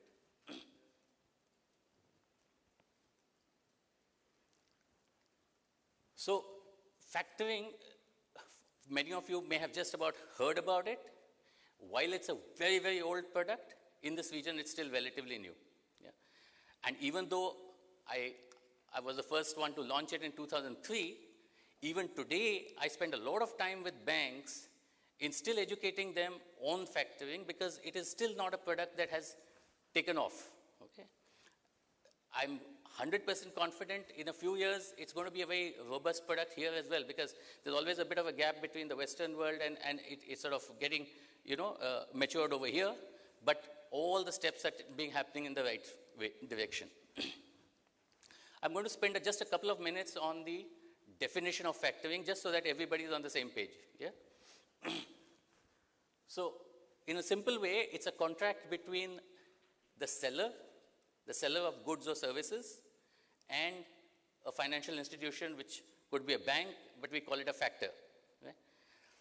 So, receivables from the buyer are assigned to the factor, right? And against that assignment, the factor gives several services. Now, for my definition purposes, I've said at least two of the following services, and I've said finance, credit vetting, ledger, follow-up. Now, if it was only one, if it was only finance, it would be invoice discounting, right? If it was only credit vetting, it would be like a credit agency. If it was ledger management, it would be like any bookkeeping company. Right? If it was follow-up for collection, it would be like a collection agency. And if it was protection, it would be like an insurance company. Right? It is this combination that makes it such a powerful and robust product for financial institutions, because you are actually encapsulating different aspects, different spheres of this activity into one single product that makes it a powerhouse and gives comfort to a factor to lend. But it's got to be done correctly. And I'm going to dwell a little bit more because ever so often I get asked, how is factoring different from invoice discount? The two are worlds apart. Okay? Invoice discounting, I mean, I'll give my personal example. I was funding the first logging operation in the UAE, and we were discounting invoices. They were supplying to large contractors, and I was discounting those. Things went a little wrong with the logging for whatever reason. When I actually went to collect, I found the monies had been paid a long time ago. I also found that the same invoice had been discounted in several banks. Yeah? Okay, and that's very common. Now, factoring goes well beyond this. Okay? One is the perfection of assignment. I'm not going to get too technical, but the laws on assignment in the UAE are pretty robust. Okay? It's a little different from the Western world. The buyer has to be notified. Okay? And that's a huge improvement in the last few years, because many years ago, the buyer had to acknowledge that assignment. Now it is just a simple notification.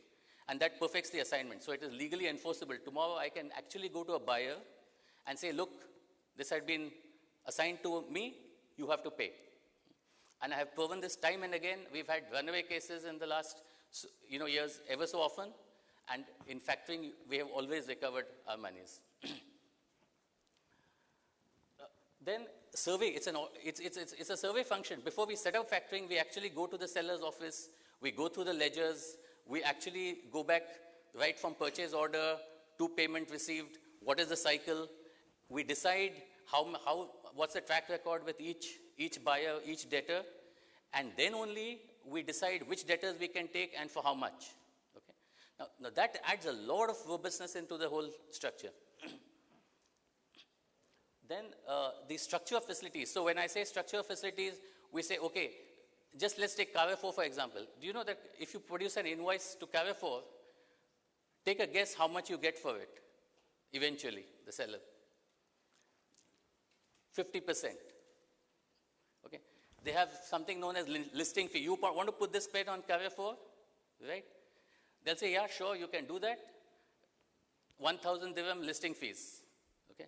I say, no, but I have not only silver color, I have red color, blue color, green color. Okay, that's 4 items. 4,000 dirhams. We have 40 outlets. That's 160,000 dirhams. Okay, I know you. I said, what's my margin? How will I pay 160,000? They said, no, that's okay. And every invoice we will deduct 20%. Okay. Then they have shelving space. They have merchandising fees. They have back to school promotion twice a year. Okay? So by the time all the deductions happen, you're going to get 50% of that invoice. Okay? Now, it's only in the survey process I come to know that, okay, this invoice, if I factor this invoice, only 50% of that is going to come back. Okay? So I will put only a 50% prepayment structure. Okay? So structuring only comes about when you start becoming actually a part of the business, as opposed to just a financier, you actually start engaging into part of the business. Okay. Then the structure of facility more, in invoice discounting, what used to happen, 90 days. Okay, 90 days we debit the account regardless of whether payment has come or not. Here, I am actually I'm becoming a part of the collection process. If payment has not come, I'm not going to debit your account. Right? I'm going to follow up with the buyer till the payment comes. Of course, there are certain benchmarks. After about, say, 30 days beyond the due date or something, I will take a call. But those aspects are there so that suddenly the business is not hit with a cash crunch. Right? Validation of large value invoices. We have certain benchmarks. Any good factoring company would have certain benchmarks in which they say, okay, invoices over $100,000, they will actually give a call to spinneys and say, okay, that consignment that you received, was it in order? Okay, I hope you know payment is due in 60 days. So those are validation processes. So all that fresh air invoices that I talked about a little bit before largely gets negated. And the very fact that, you know, the financial institution is becoming a partner in the business. You talk to any SME today and you say, what is the most difficult part of your business, right? And 9 out of 10, I can guarantee you, will tell that my receivable management is the most difficult, my collection management is the most difficult. I'll give you a very interesting actual business case. One of my early day clients was a florist, okay? Somebody used to deal in flowers. They used to airship flowers from Holland and from South Africa on a daily basis. And in those days, he used to supply to Ajman Kempinski. He used to supply to, I don't know whether it was Chicago Beach or Jumeirah Beach in those days. But anyway, he used to supply flowers to these 3 or 4 big hotels. He found that he could not expand his business even though there was demand from other hotels because his cash flow didn't sustain it, right? He came to us for factoring. Now, I managed, I could see this firsthand, 8 million dirhams turnover on the year that he came to factoring. 3 years later, his turnover was 54 million. Okay? Imagine Ajman Kempinski, you know, typically in the past, and the 60th day falls due, the invoice falls due, they would say, oh, signatory is not there, drag it to 90 days, 120 days. In the meantime, he can't import any more flowers, right? As a factor, I gave him payment on day 1, right, of the invoice being raised. Straight away, it gave him more cash flow. And then you imagine an HSBC or a Mashrak or a Stanchart calling Ajman Kempinski on due date and saying, look, please, you've got to make payment. They might still delay, but they'll delay for 5 days or 10 days, right? But they're not going to delay like they used to bully in the past a small SME. So it adds a lot of robustness to the entire process.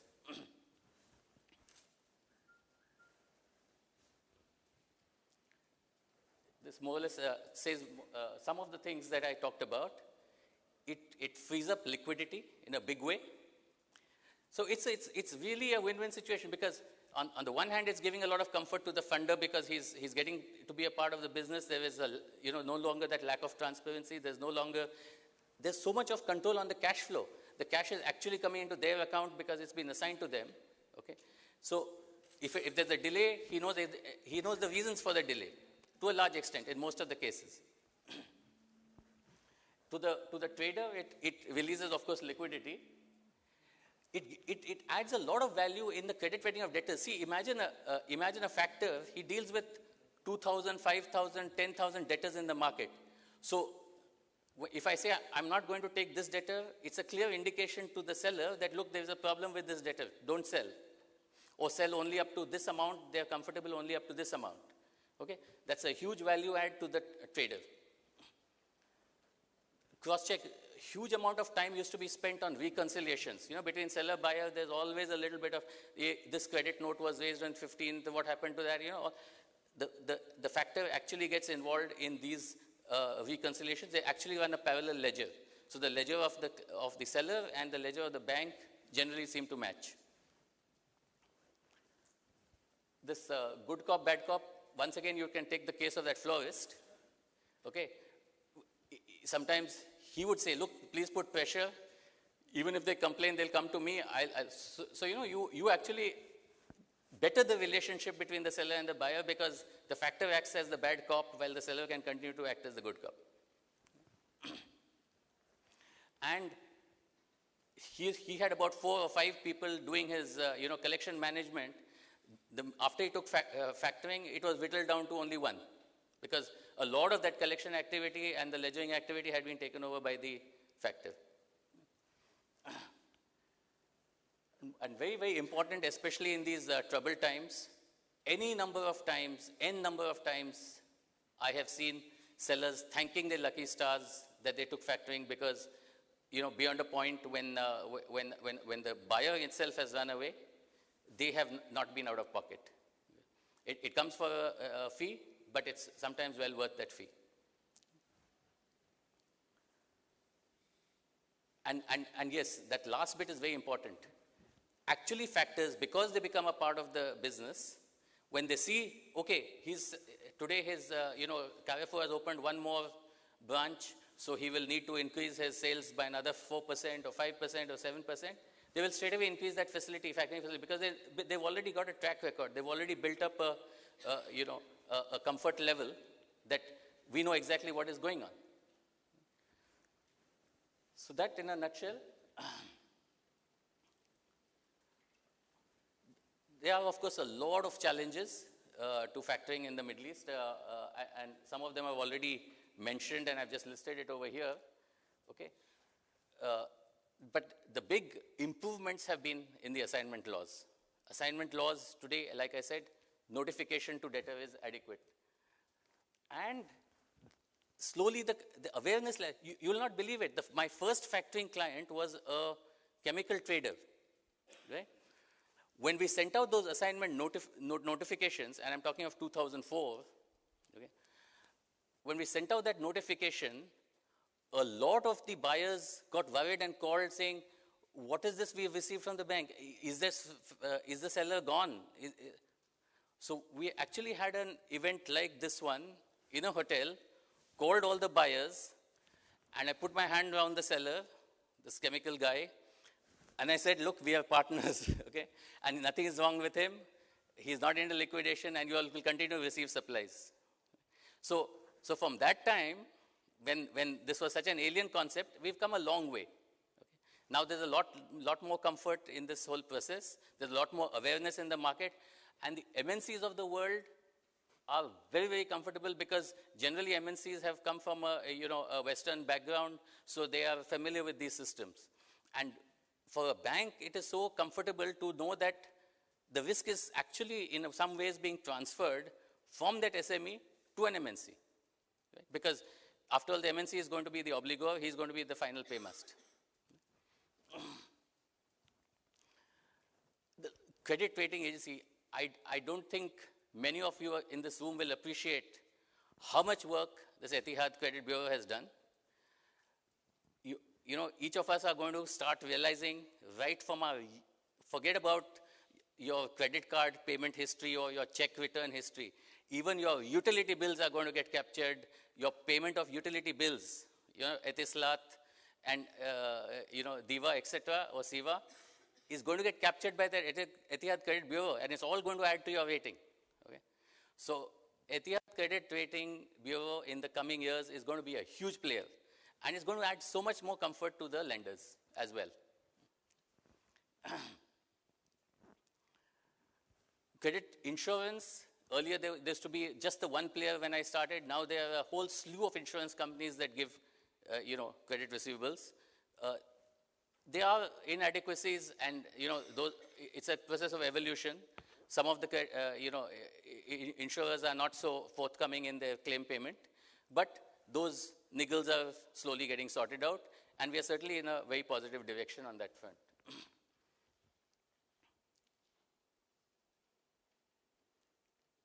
Yeah. So these are some of the challenges, and I've already covered that a lot of these are, being improved upon. Most of these I've talked about.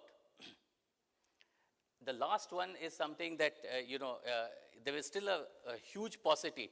For every one good factor, and I'm very sorry to say that, that barely there are about 5 or 6 banks today that are offering factoring in the true sense. There must be at least another 10 or 12 who claim that they're offering factoring, and that actually dilutes the product a lot, because they're not offering factoring, but they are spoiling the efforts of the 5 or 6 that are. The good part is awareness is growing. I mean, I run a financial advisory now, and I've been approached by 2 or 3 banks to help them in the setup or to improve their existing setup. So I know that at least the trend is in the positive direction. I've tried to expedite this, and I think I've more or less succeeded, because my mantra to all the banks used to be, if there is one product that you give to the SMEs, make sure it is factoring. Right? And fortunately, 4 or 5 of the banks have seen that proof of concept actually happen. But traders will also have to sort of work hand in hand, because they do have to accept the bank as a partner in their business, but it's a win-win situation if that happens. I'm happy to answer any questions if anyone has.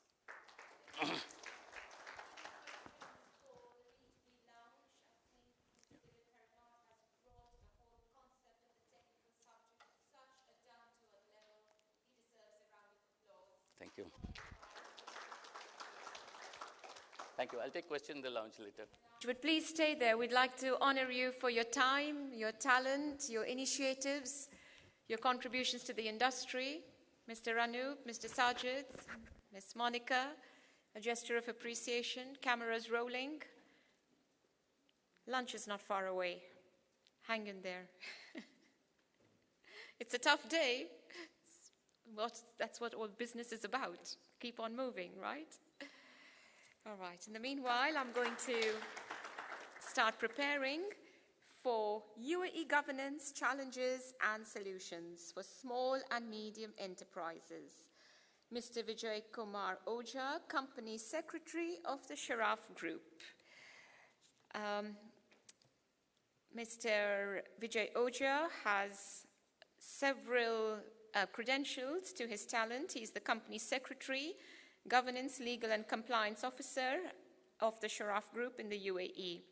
He is also a fellow member of the Institute of Company Secretaries and graduated in Law and Management. He's currently working as Company Secretary and Compliance Officer of the Sharaf Group, as I earlier mentioned, in the UAE. He's a regular speaker and presenter on these important subjects, such as governance, legal, compliance, and secretarial professions. Obviously, if anyone would like to know further about the compliance, the legalities, company secretaries, a subject without which we cannot move forward in this era of doing business when it comes to regulations and FIIs and FIPs and FDIs, he's the right man to catch. Over to Mr. Vijay Oja. Thank you. Thank you for introductions. Good afternoon, everybody. I know I am the barrier in your lunch, and so please bear with me. Only I will try to make it fast, 15-20 minutes maximum, and then hope you will enjoy the session. Since morning, we have good speaker among us who has guided us a lot of things which is happening here in UAE as well as in India. I also like to thank Mr. Sajit, Anoop, Ms. Agarwal for this IBMC platform, providing where UAE industries as well as Indian industries are taking help how to do businesses in both the territories. So thank you all. Whatever topic I am going to do is the UAE governance, challenges and solutions. This is a little practical type of topic, where we need to see the governance aspects of the business, and especially SMEs. As we know, how we will go ahead, first we will understand SMEs. I understand here everybody knows SMEs are because everyone is entrepreneur, businessman, or working somewhere. So I will just refresh your learning once again so that we can get further insight in the SME sector here in UAE and India. My focus will be specifically governing SME in UAE, how these companies are running and what are the challenges these are facing and what solution we can have. So first we need to understand the SMEs, what these are actually. Somewhere it is called SMEs, small, medium enterprises. In some territory it is micro, small, medium enterprises. So according to World Bank report, SMEs play a major role in most economies, particularly developing countries. These generally large industries are in developed countries. So developing countries like Indian continent, sub-area, and Africa, and this region is coming under developing, and SMEs are playing very, very vital role. These are engine of growth, I can say. Around 365 to 445 million companies are there in these regions. I will not go in detail because I hope these presentations will be on this website of IBMC, so where you can get further details. We will discuss how these important things are. So first we also think about the definitions. Many reasons people see how to define SMEs, because there is no particular definition for small, medium enterprises. It depends upon, territory-wise, country-wise, association-wise. So European Union first come up with a definition of the SMEs, how it can be defined. Then US has its some certain definitions. Indian parts, it have defined in different way. So like that, it depends upon your manpower structure, then it depends upon turnover, somewhere it depends upon investment, how much you invested. So like the SME is defined. If you'll see from developed countries like USA, Australia, or European Union, they defined it on the basis of manpower employed in an industry. Like if it is in Australia, 1 or 2 people are employed, then it can be under micro. Similarly, USA, 1 to 6, then European Union below 10. Similarly, for the small, 15 to 50, 50, and for medium, in USA it is the highest, up to 500 people if you employ, then also it is treated as medium enterprises, instead of European Union 250, and in some region it is 200. Definition of SMEs in India. SME in India defined by Micro, Small and Medium Enterprises Development Act 2006. This act has been incorporated to define and help these micro, small, medium enterprises. Now it is further amendments is going on where the investment criteria be increased. It has 2 criteria, manufacturing and service enterprises. So for what will be in India it is not only manpower, it's on ceilings of investments. So the investment, how much you have done, based upon that your industry will be categorized. Whether it is micro, falls into micro, small or medium. Basically now we are in UAE, so we have to see how UAE defines SMEs. For the UAE, SMEs are the backbone of the growth, I can say.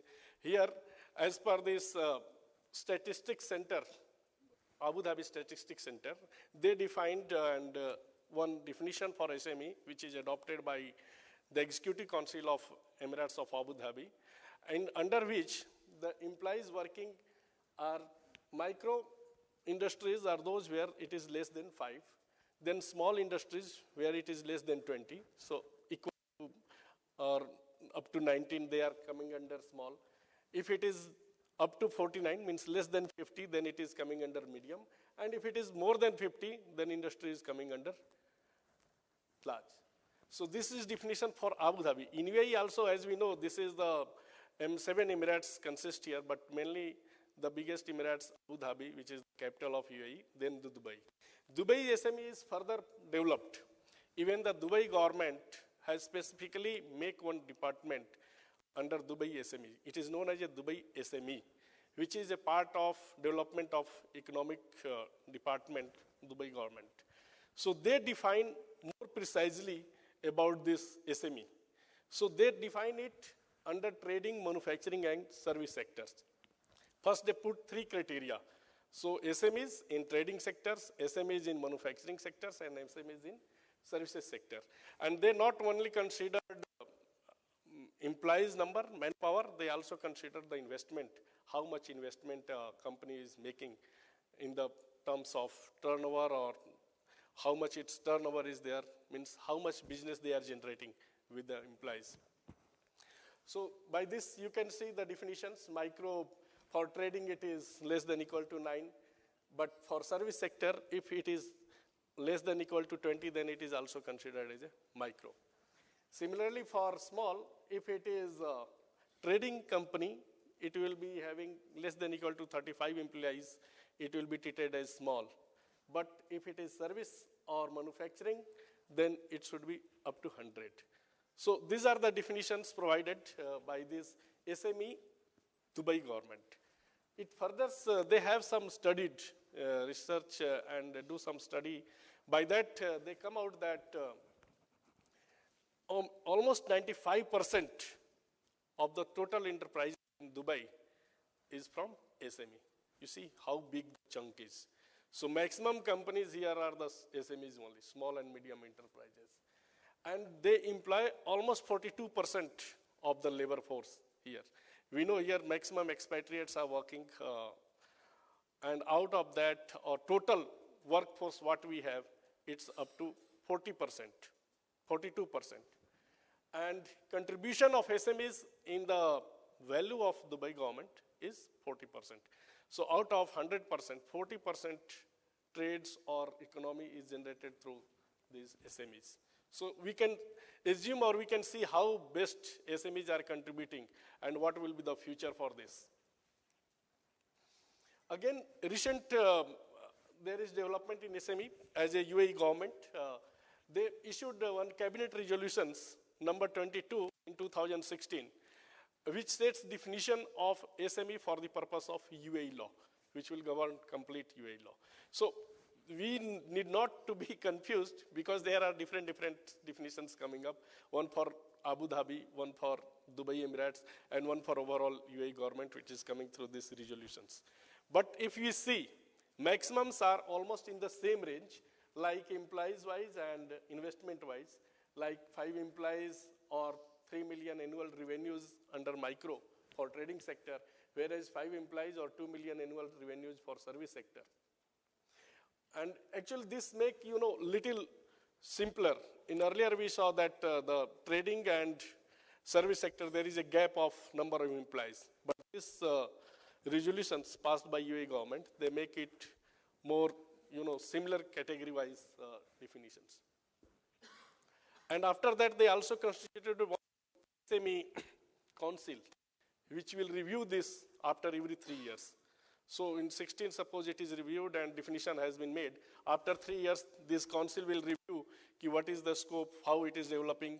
Then they will again define this SME once again. And maybe this limitation will increase or decrease basis the study. So we can see size-wise business establishment in Dubai, where micros is 72%, and sector-wise split of SME in Dubai is 57% in trading. So this have very, very big chunk. We have many small, micro or medium industries which are playing role here and contributing a lot for the development of this region as well as UAE.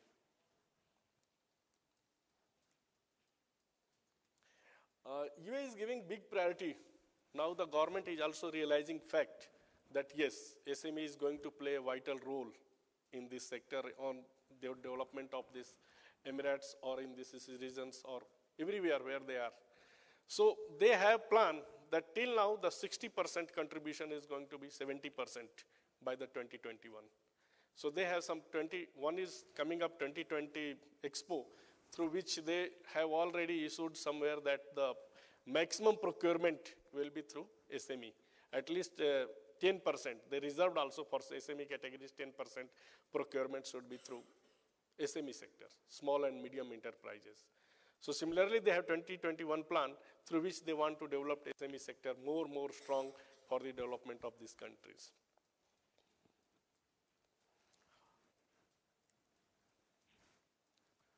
Now we will talk about the governance of SMEs. Governance is very important part, and everyone know that how important it is. Because unless you govern any business, whether it is micro, small, or medium, then it will be difficult to run in a long run and get profitability for that. Okay, if you are one-man company or one-man business professions, then it's not much matter. But if you are increasing your strength, then you need to have proper governance. So for that, there are federal law number 2, which is specially for SME. This UAE has specifically designed these laws, which is governing this SME in these regions. And in this law, there is always updates. Wherever required, the government sits, they review, and they update these laws. They already, like I earlier told, they have SME council which will review after 3 years how to develop further in this. So for governance, what is the main thing? What we require governance? Governance is what? Governance is how you are running the business. So if you are running the business, you need to be compliant. There are legal laws laws are everywhere applicable. You need to incorporate first, so you need to follow the commercial laws, company law here. Then the federal rules are here, which issue different laws which you need to comply. Then if you are going to take licenses, there are some licensing authorities which you need to take first license and then you incorporate and run the organization or business. Labor law, employment law. Here you are working maximum expatriate, so immigration law. You need to comply with environment, health and safety law. Then municipality and local laws, a lot of approval you need to take from the municipalities. Then customs, of course, taxation is also coming. VAT is coming from January 2018. So now tax law is also coming in this region, and it is going to be playing a very vital role for the economy. And it is also one change, this all happening from the change because these economies are where maximum based upon the oil. Now it's going to, other parts like tourism, manufacturing, trading, and all these things are going to play vital roles in the development of economy.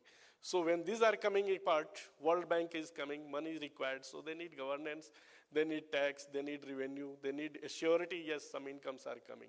And so for that, if those things are coming, we need lot of legal framework where we need to comply. For this is the reason that is the KYC requirement increasing day by day.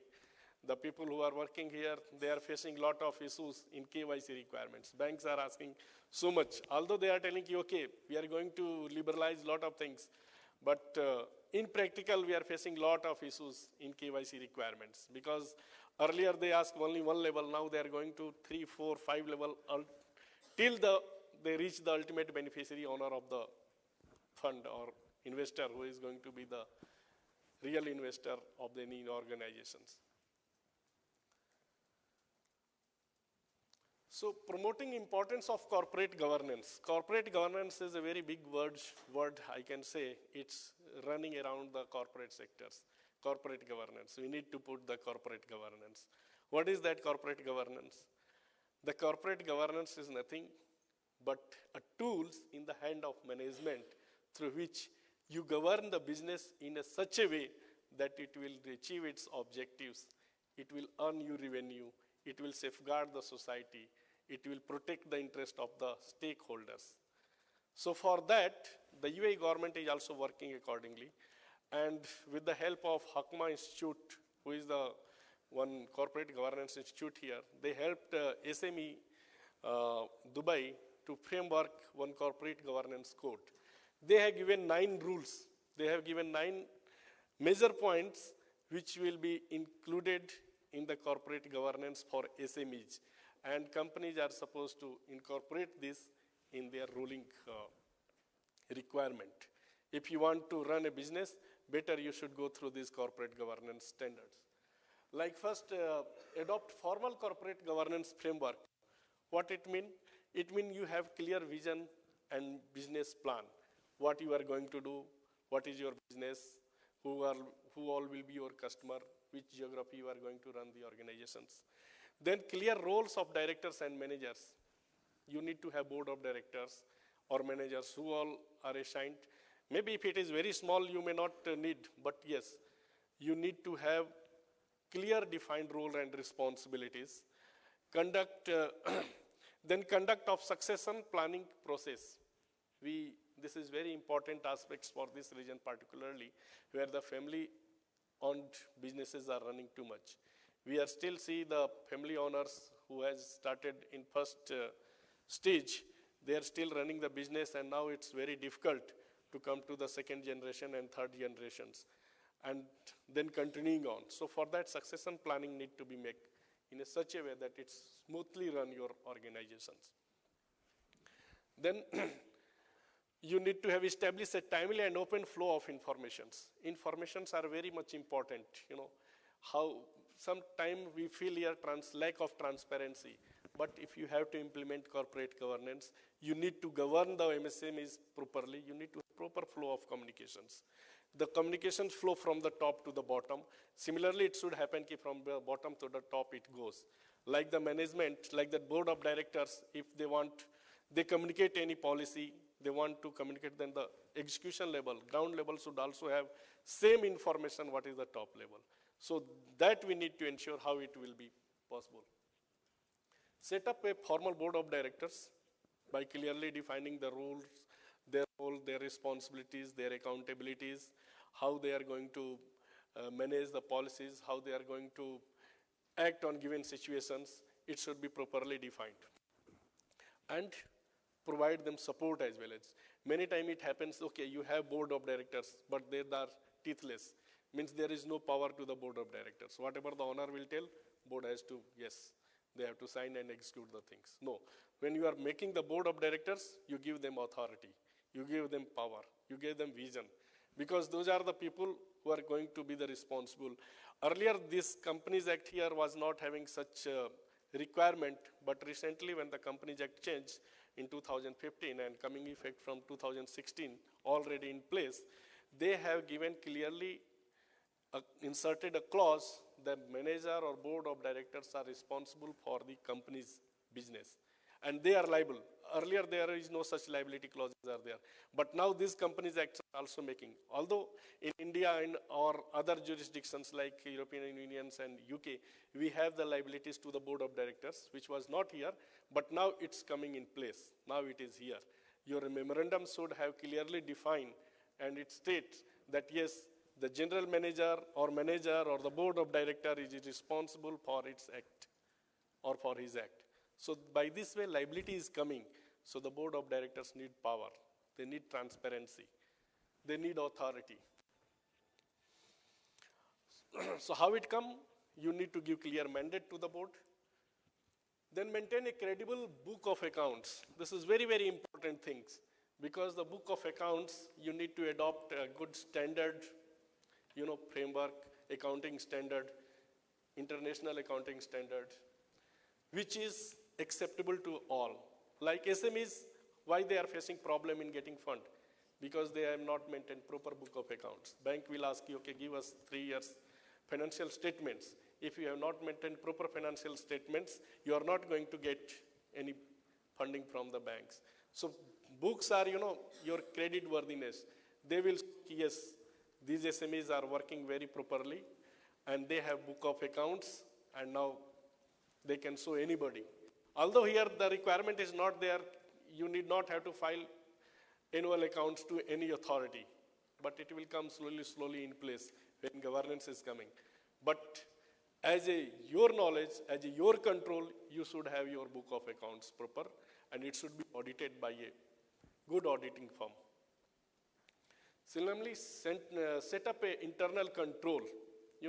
Internal control framework is very much important for SMEs. And because, internal control, why required? How your processes, how your system is working, who is going to see whether it is achieving its objective or not? This will, if you have internal control proper in place, you will be able to find out, yes, everything is all right, everything is in place. Similarly, recognize the needs of stakeholders. There are many stakeholders, shareholders, investors, bankers, your employees, outsiders, society as a large, everybody is a stakeholder. So you need to also have some policies to take care of their interest. Formulate a family governance framework. This is especially for the family-owned business. They need to make a governance framework, how it will go from first generation to second or second to third. So these are some guidelines issued by the SMEs. I will just make it little fast. I know people are feeling hungry.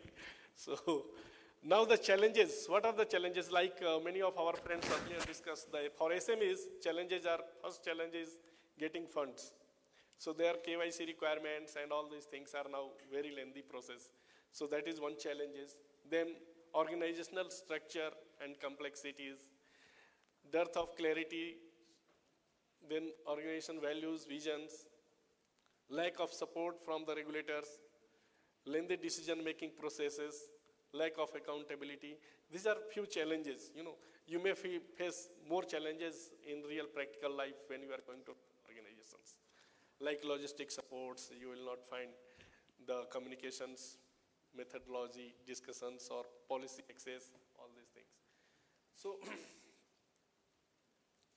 What are the solutions? We are running the organizations. We have incorporated a company. We have incorporated a SME. So we have some solutions also. We need to find out, okay, challenges are there, but solutions are also there. First, you to have to vision or your missions. Clearly indicating, okay, what we are going to do, what is our mission, what is statement. Then clearly define objectives, like MOA is the, memorandum is the part where you define objective, what business we are going to do. So if problems are there, solution is always there. If your MOA defines some other activities and you are going to start other business, there will be always problem. So your objectives should be really clearly defined. Proper documentation should be there, risk assessment and mitigation should be there.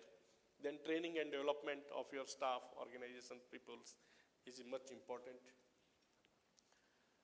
Ensure adherence. Whatever you do, please make sure that it's continuing process. It should follow the rules, regulations, policies, standards. Then you can run smoothly your organizations. And of course, teamwork, because the teamwork makes the dream work. So you need to follow all these principles. Another thing I will just mention, only 2 minutes more, setting the tone to govern the SME's business, how you can govern. So many organizations, what they do, in short, they make one code. What is that code? Code is communication, organization, documentation, and evaluation. These 4 things, if they do properly, in the beginning, they can make their organizations run smoothly. So how? Communications, mean whatever you tell, it should be communicated properly. If I am seeing tree, if I am telling it is tree, the listener should also understand, yes, this is the tree.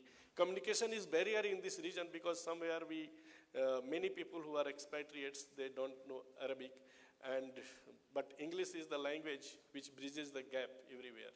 So that way, if communication need to be proper, whether it is in your organizations, government organizations, or the other committees, whoever, what policies you are making, it should be understood in the same way to the ground level. Then generally organizing, how you are organizing the things. It is well organized, first prepared, then executed, then follow up. It's going on right way or not. Then we can see documentations, very important aspects. You should have documentation of your all policies, procedures, standards, objectives, activities, accounts. These all are very important aspects for documentations. If you have proper documentations, you need not have to fear. What happened when you have, any times if tax authority is coming, not in this region, suppose in India or any other region, tax authorities are coming, you feel, oh, there is a raid, so you get feared. But if you have documentation strong, you do not have to fear. Everything is perfect. You have proof to show any authority that everything is right. And documentation is also good for you to keep records for your organization. And then, of course, evaluation. Every time you need to have evaluate your teamwork, your performances, your objectives are going on properly or not. Every time if you evaluate, then you will see, yeah, we are on the right directions. So successful implementations, any plan if you want to successfully implement it in organizations, it should be right information at right place, at right time to the right recipient. This is a mantra. So any information given at the right time, then it is only good for the organizations. If information you are going by the happening of any act or deed, it is not going to be of any worth. So please make sure that things should move in a right directions. And by this, I am going to close my sessions. If you have any questions, thank you very much. Thank you. And, thank you, Mr. Vijay Oja. Very interesting. Yeah. So any questions, we could go to the business lounge after lunch or during networking. Feel free to connect on compliance and other regulatory legal matters, which of course forms the core of any business and the way forward. Time for a little appreciation. Mr. Sajit Kumar, Ms. Monica, and Mr. Anoop is at the lounge. Can somebody see if he's outside, or we will proceed? I hope to see you all back promptly at 13:30, but the panelists 10 minutes before. Enjoy your lunch, eat well, get the stamina, and I hope you'll are still alert for the rest of the evening and the afternoon. Mr. Anoop, please come forward. Thank you. Just a minute. Let's wait for Mr. Anoop as well for the capture of the photograph. Thank you. That ends the morning session, and we will continue after lunch with the industry panel discussion number 1, followed by industrial and business seminar, which will promptly begin at 1900 in the presence of the chairman. Thank you. Lunch is served on the ground floor. Thank you.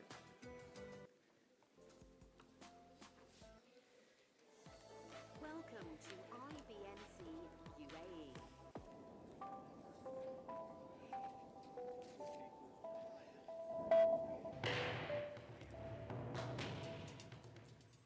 IBMC Financial Professionals Group.